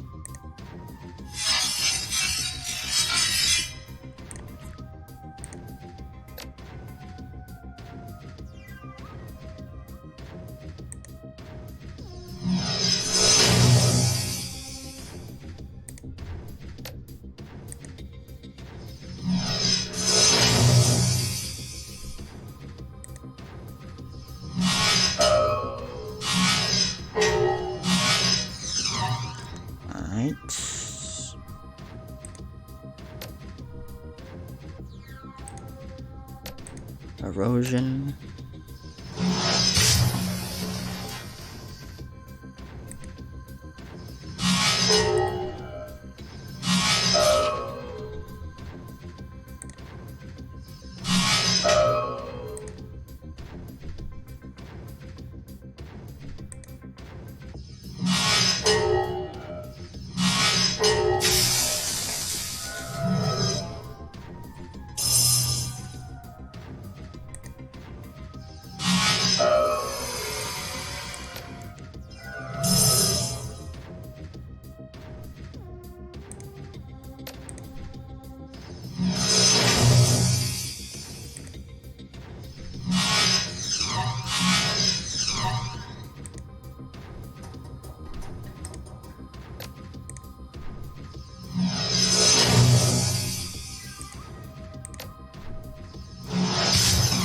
Well, that didn't work.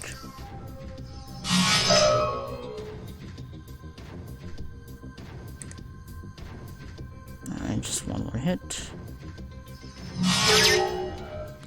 Alright, let's open this door. Boop, boop, and we're out of here.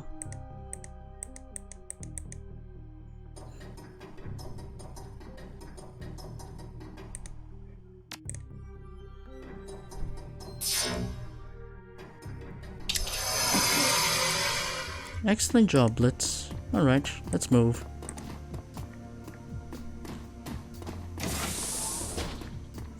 Halt! This is a restricted area. The guard raises his weapon, his voice brimming with excitement. Show me your ID now. Yeah, it's right here. He squints at your badge, scowling. After a few seconds, he lowers his weapon. Sorry to have bothered you, sir. You're cleared to be here, but stay where I can see you, and don't leave this room. Don't worry, I won't.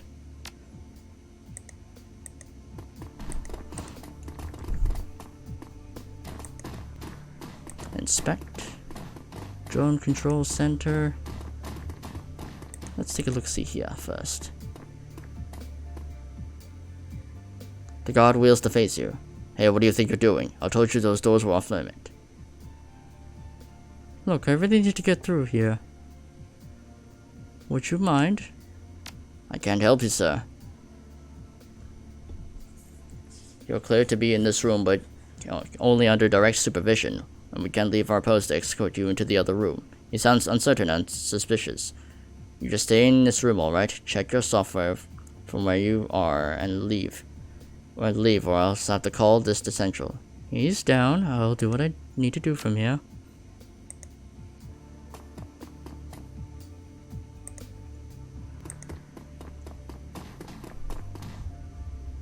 I don't think I can do that easily.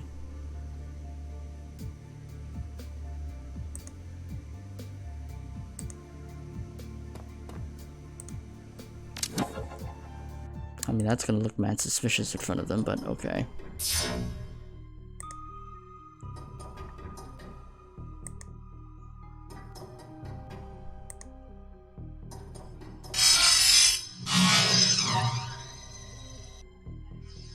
Missed me, bitch.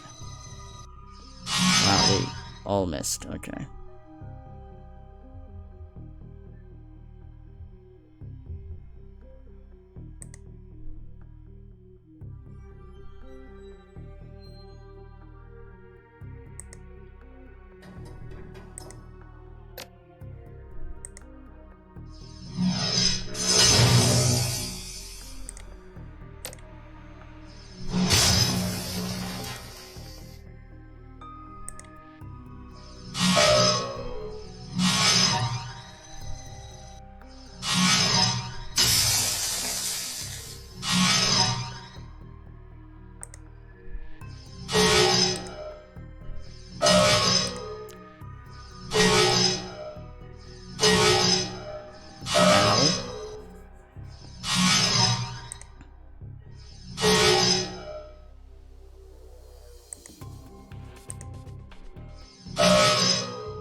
my god, there's more.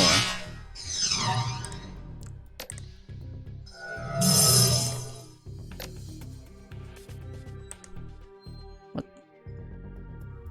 What? What was that? Alright.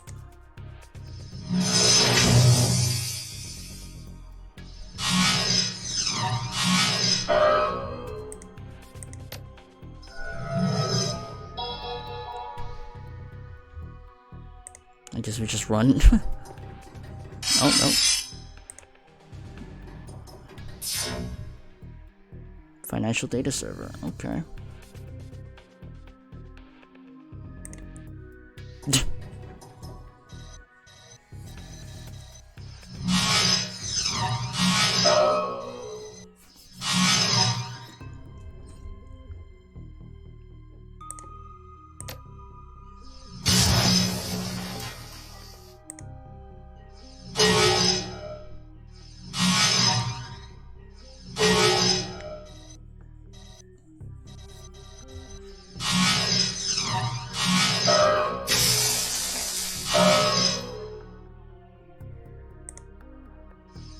Oh my god.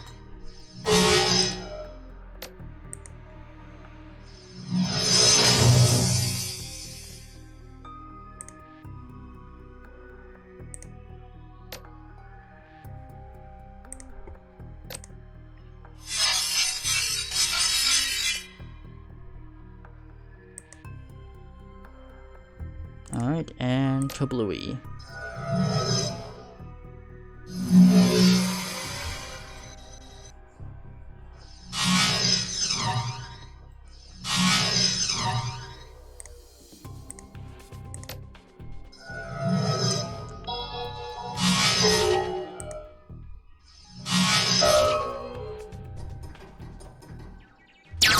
Alright, recover pay data.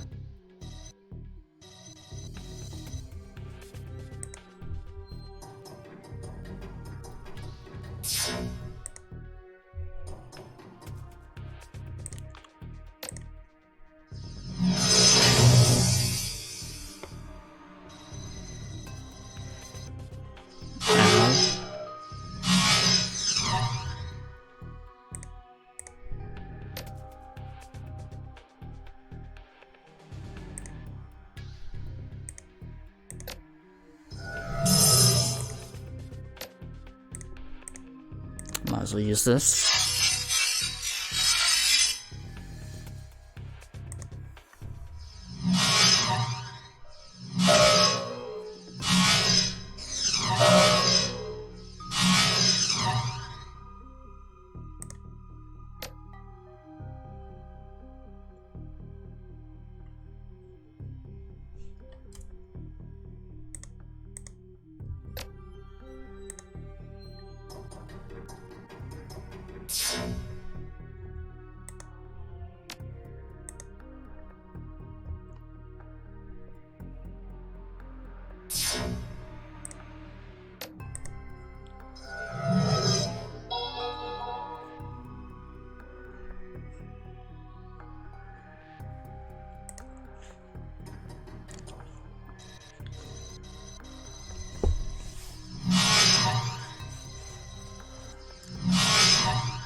Okay.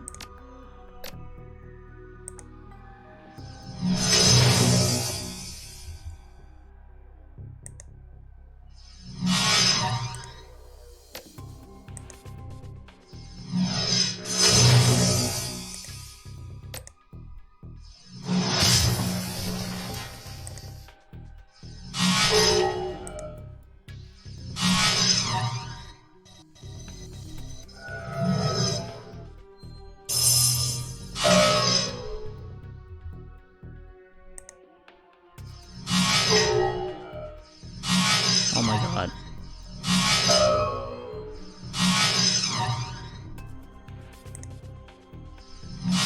Oh my god, it's right in front of you. How are you missing?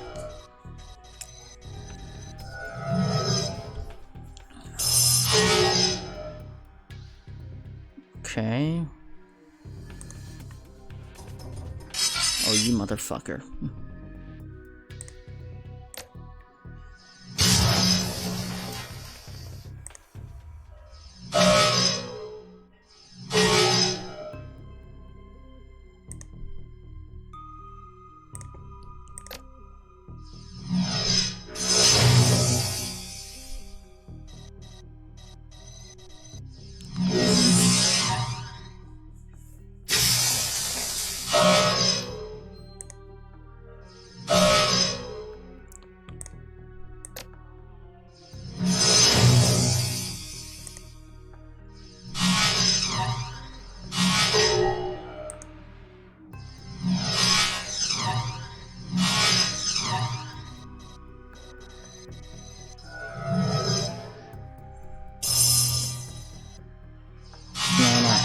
These are shit.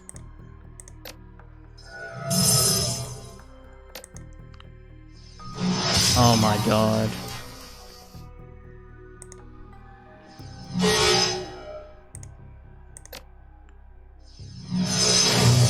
There we go, finally.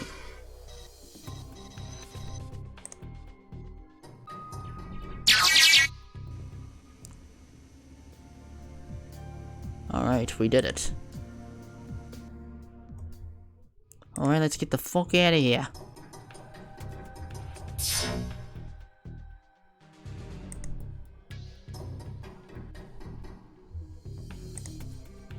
Alright, you distract them.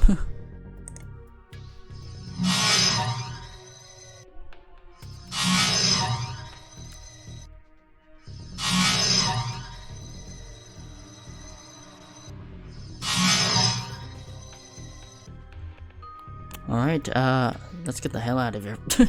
Just book it. See ya. Alright, let's jack the fuck out of here. Alright, mission done. Alright, bye.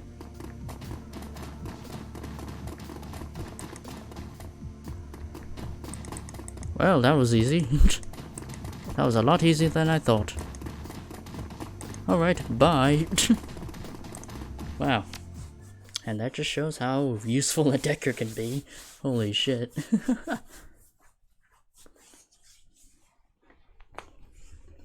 The U-Bahn ride home is smooth and uneventful. The higher-ups at OTK International must be scrambling to try and recover their losses. It's only a matter of time before they make the call and Ansel's compromised data is uploaded into the Knight Errant's comlinks. You're going to be rolling into Ads technology with one of a hell of an advantage, not backed for a night's work. Well, that was a lot easier than I thought.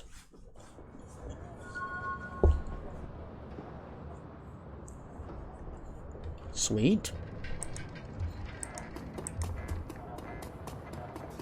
Alright, that means I can crank up my willpower and do more magic shit. I think that either one does the same, so... yeah, I'll max the shit out of my willpower.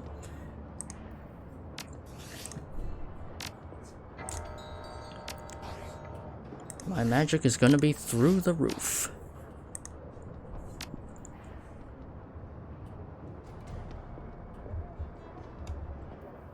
Oh yeah, and I guess I should check in. Check in with the others.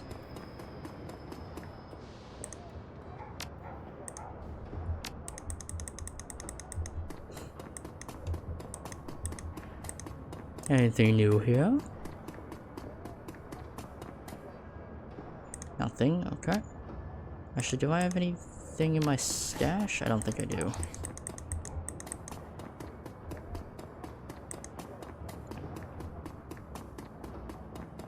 Cammy. I think it's alright. Alright, yeah, okay, this is really not much. Talismonger shop. Any new magic? Anything new to say? Absinthe? Oh no, okay. Anything new, Talismonger, for me to get? Nothing new. Yeah, nothing new here, nothing new here.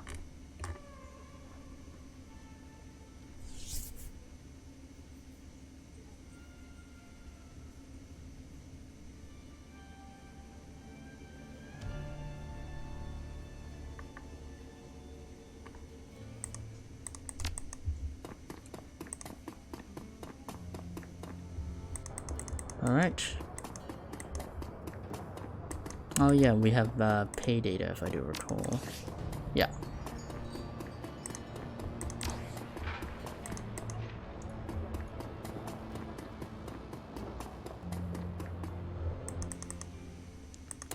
Hello, Blitz.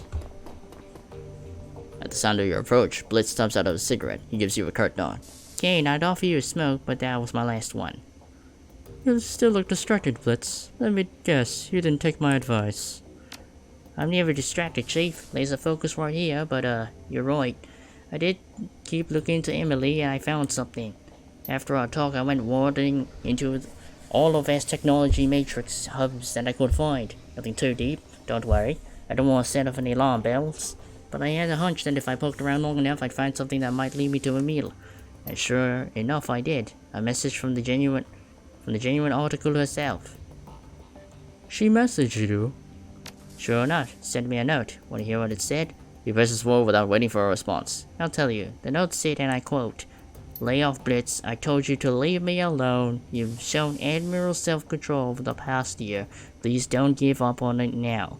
I'll be back when I can, if I can. Until then, keep away from me for both of our sakes." So I found her, and she wants nothing to do with me again. No explanations, no apologies, just a verbal pat on the head. I've shown admirable self-control? Really? She makes it sound like I'm a toddler or something. So did you lay off like the message said? Hell no. I wasn't gonna stand for that. Where did she get off? Stealing from me and acting like it was my fault? I tried to trace the message like any good tracker would. I note of your use of the word tried. He nods grimly. She's good, Kate. Better than I thought she ever was. I couldn't trace the damn thing. I could keep digging though. I mean, if she noticed me doing it before, it must have been close. Now before you say anything, I was more discreet this time. I can be subtle if I have to. Nobody noticed what I was doing, and I did find another clue. I hesitate to ask. Yeah, it's okay, I'll tell you anyway. I find a connection between Emil and the Seder crap. So do you think she works for SK then? That she stole the encrypted data from you to give to them?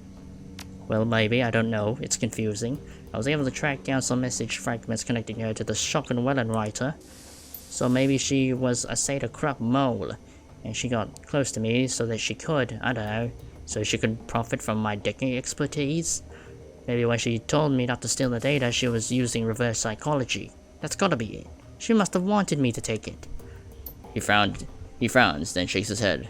But then again, maybe she's with the Schockenwellen writer, and she's screwing the both Azzies and the SK over. If that's the case, then maybe she was with me because she genuinely wanted to be. He pauses for a moment, considering. Then all at once, he seems to perk up. His chest puffs out, and he nods once, decisively. In either case, I should make an effort to find her. I mean, she's playing a dangerous game whether she's with the SK or the Schockenwellen writer. If she's got herself in too deep, she might need help. I mean, why else would she send me such a cryptic message? Well, it's up to you, Blitz. At the end of the day, you're going to do whatever you do anyway. Yeah. He nods excitedly. If you caught the dismissive tone of your words, he doesn't show it. Yeah, you're absolutely right, it is. Up to me. It is up to me. To save the woman I love. Blitz claps his hands, then rubs them together in excitement. Get set, Chief. You're about to witness an event. When my gung-ho personality and legendary skills come together, the whole world stops taking notice. I'm sure it does, Blitz. I can't wait to see how this plays out. You won't have to wait long. I just know the place to hit. That same mass technology detonator that I stole information from the first place. I already know that I can get past security, and my gut tells me I can find Amelia there. Thanks for the encouragement, Chief. I knew that this was the right thing to do, of course, but you helped me to quiet any lingering doubts I might have had. He nods at you, an expression of supreme confidence on his face. And now if you excuse me, I got a damsel in distress to rescue you. Okay. Any thoughts about the last one? Nope. Okay. Well then. Well, Dietrich, that really was an uneventful run. What you need? What you need, boss? Any update on Alexander? Nope. Okay. Hi, Dante. Pet's dog. Alright. Iger? Any thoughts? Nope. Okay. Glory?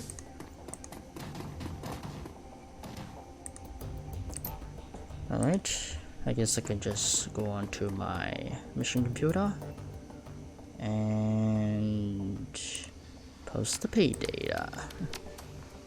Post the OTK financial records.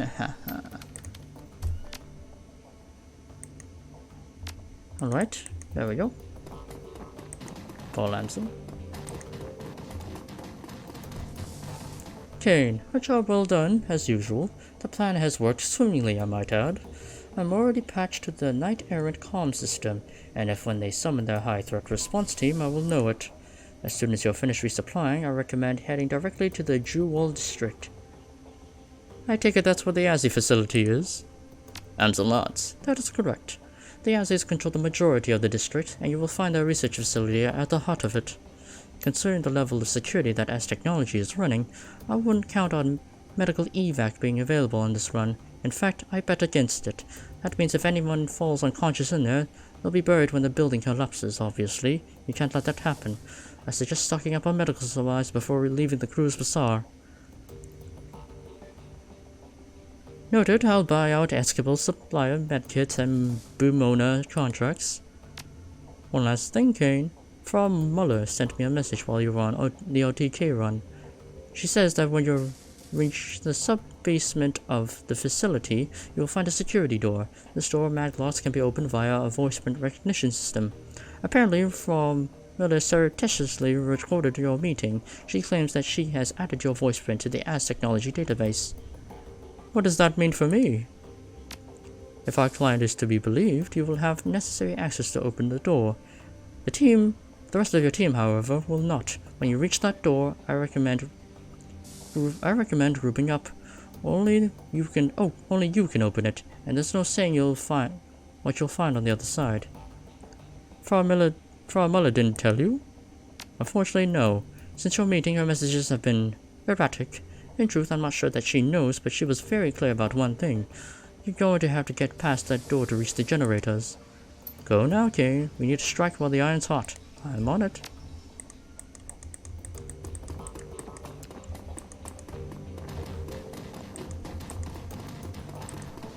Well, I'm going to need a lot of medkits.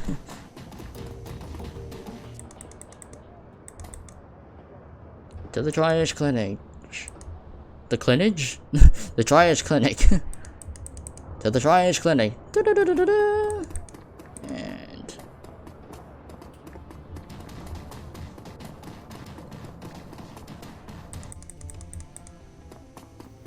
don't mind the dog. We're good. Medical supplies. Actually, how many do I have? Oh, I still have my 2. Okay, actually, no. I need...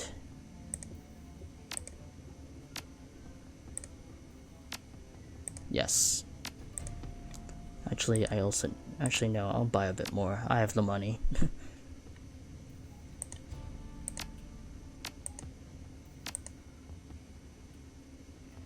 And I guess there might be another kit on the run that I can yoinky spoinky from the facility, so... Actually, no, just in case. I'll just... Actually, no. I want to be prepared. I'll buy one of these, I guess. Yeah, just in case. Yeah, alright.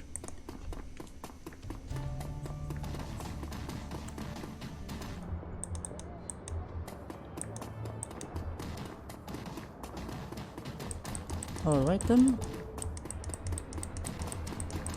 Let's blow up a building.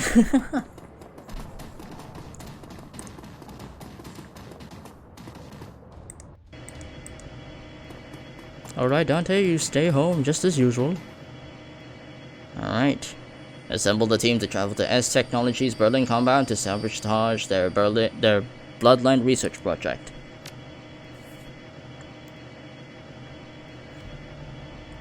Alright, well, I'm obviously gonna need Eiger and Blitz. That's a dear trick. Well, I mean, I know you weren't that much present, Dream. I mean, I know you didn't really do much the last mission, but hey, I'm willing to take Gloria along because she's our medic. And we need a medic.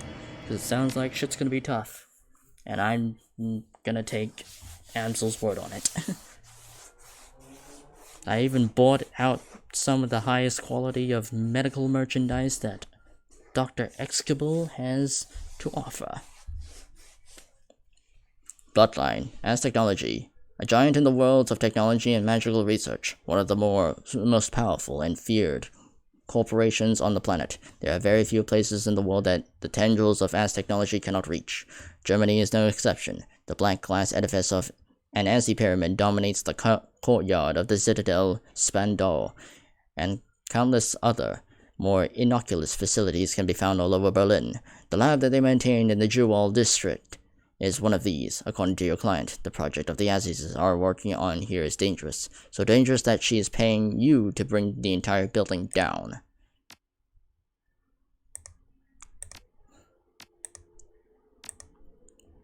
Alright, hold on. I'll give it to I'll give it to somebody. I'll give it to Iger, in case she goes down, because I don't want her to go down.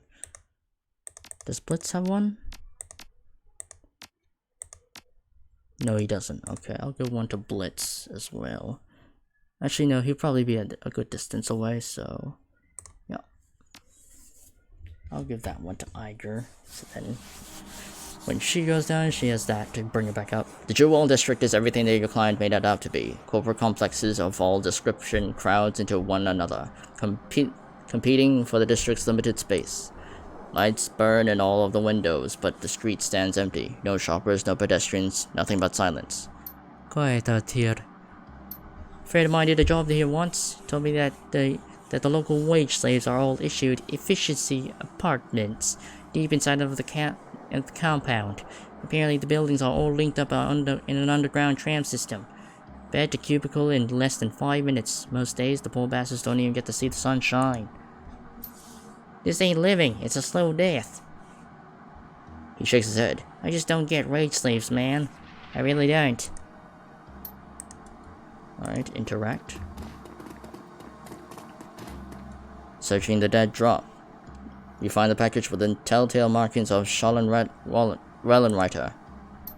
As Technology. This is an open request for research data from As Technology Jewel District Branch. The Azis conduct their research in secrecy and use their money and power to obscure the truth. We will uncover their secrets. We will share them with the world. We will level the playing field between As Technology and its competition. The timely delivery of this information will be well rewarded. Freedom, equity, information, shock Wellenreiter. Neat. Gonna get more sweet cash. Oh, hello. Your comlink crackles with static. A moment later, a sonorous voice of Lucador begins speaking into your ear. Hello again, Kane. I have an opportunity for you. You are in As Technology facility, right? Yes. Well, that facility is also home to an executive, a small man who foolishly believes he is beyond our reach. In this, he is mistaken. Would you like to deliver a message to this effect? As long as it doesn't get in the way of what I have to do. This is a simple task. I can't imagine that it would. All we need you to do is whisper a phrase into his ear. We are pleased that the Project Vincent is going so well. If you want to embellish the fact that he is receiving this message in one place where he feels the most secure, we wouldn't stop you.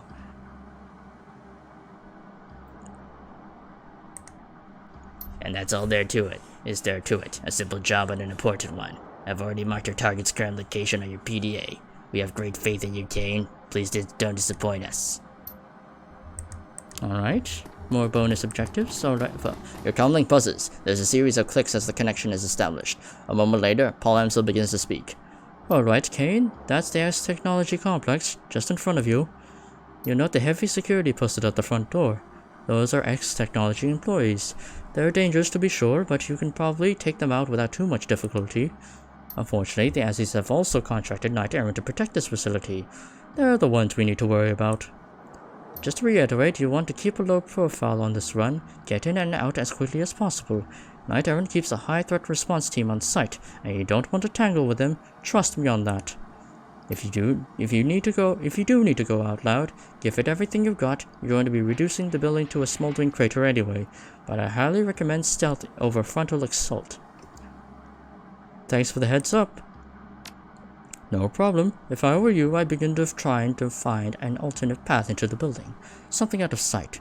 Once the facility calls for help, you're going to be on a tight timetable. Okay. Let's get a good scope of the building first.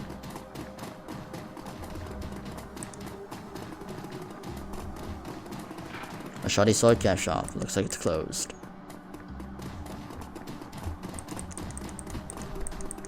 I'm guessing this is supposed to be our way out.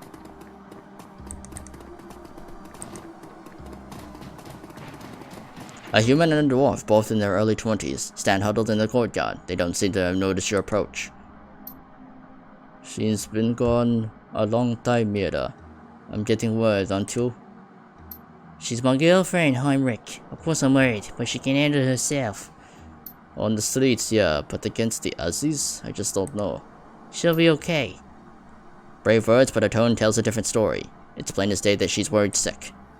Oh man, I don't know what to do, Mira. And I still say that messing with the Aussies was a bad idea. Well, that's what we're supposed to do. The compound in theirs is lit up like a goddamn Christmas tree. They got more power than they know what to do with. We need that juice, Heimer. Our solar collectors are garbage, and we can't keep the lights on after a few days of cloud cover. How do you think we're going to survive this winter?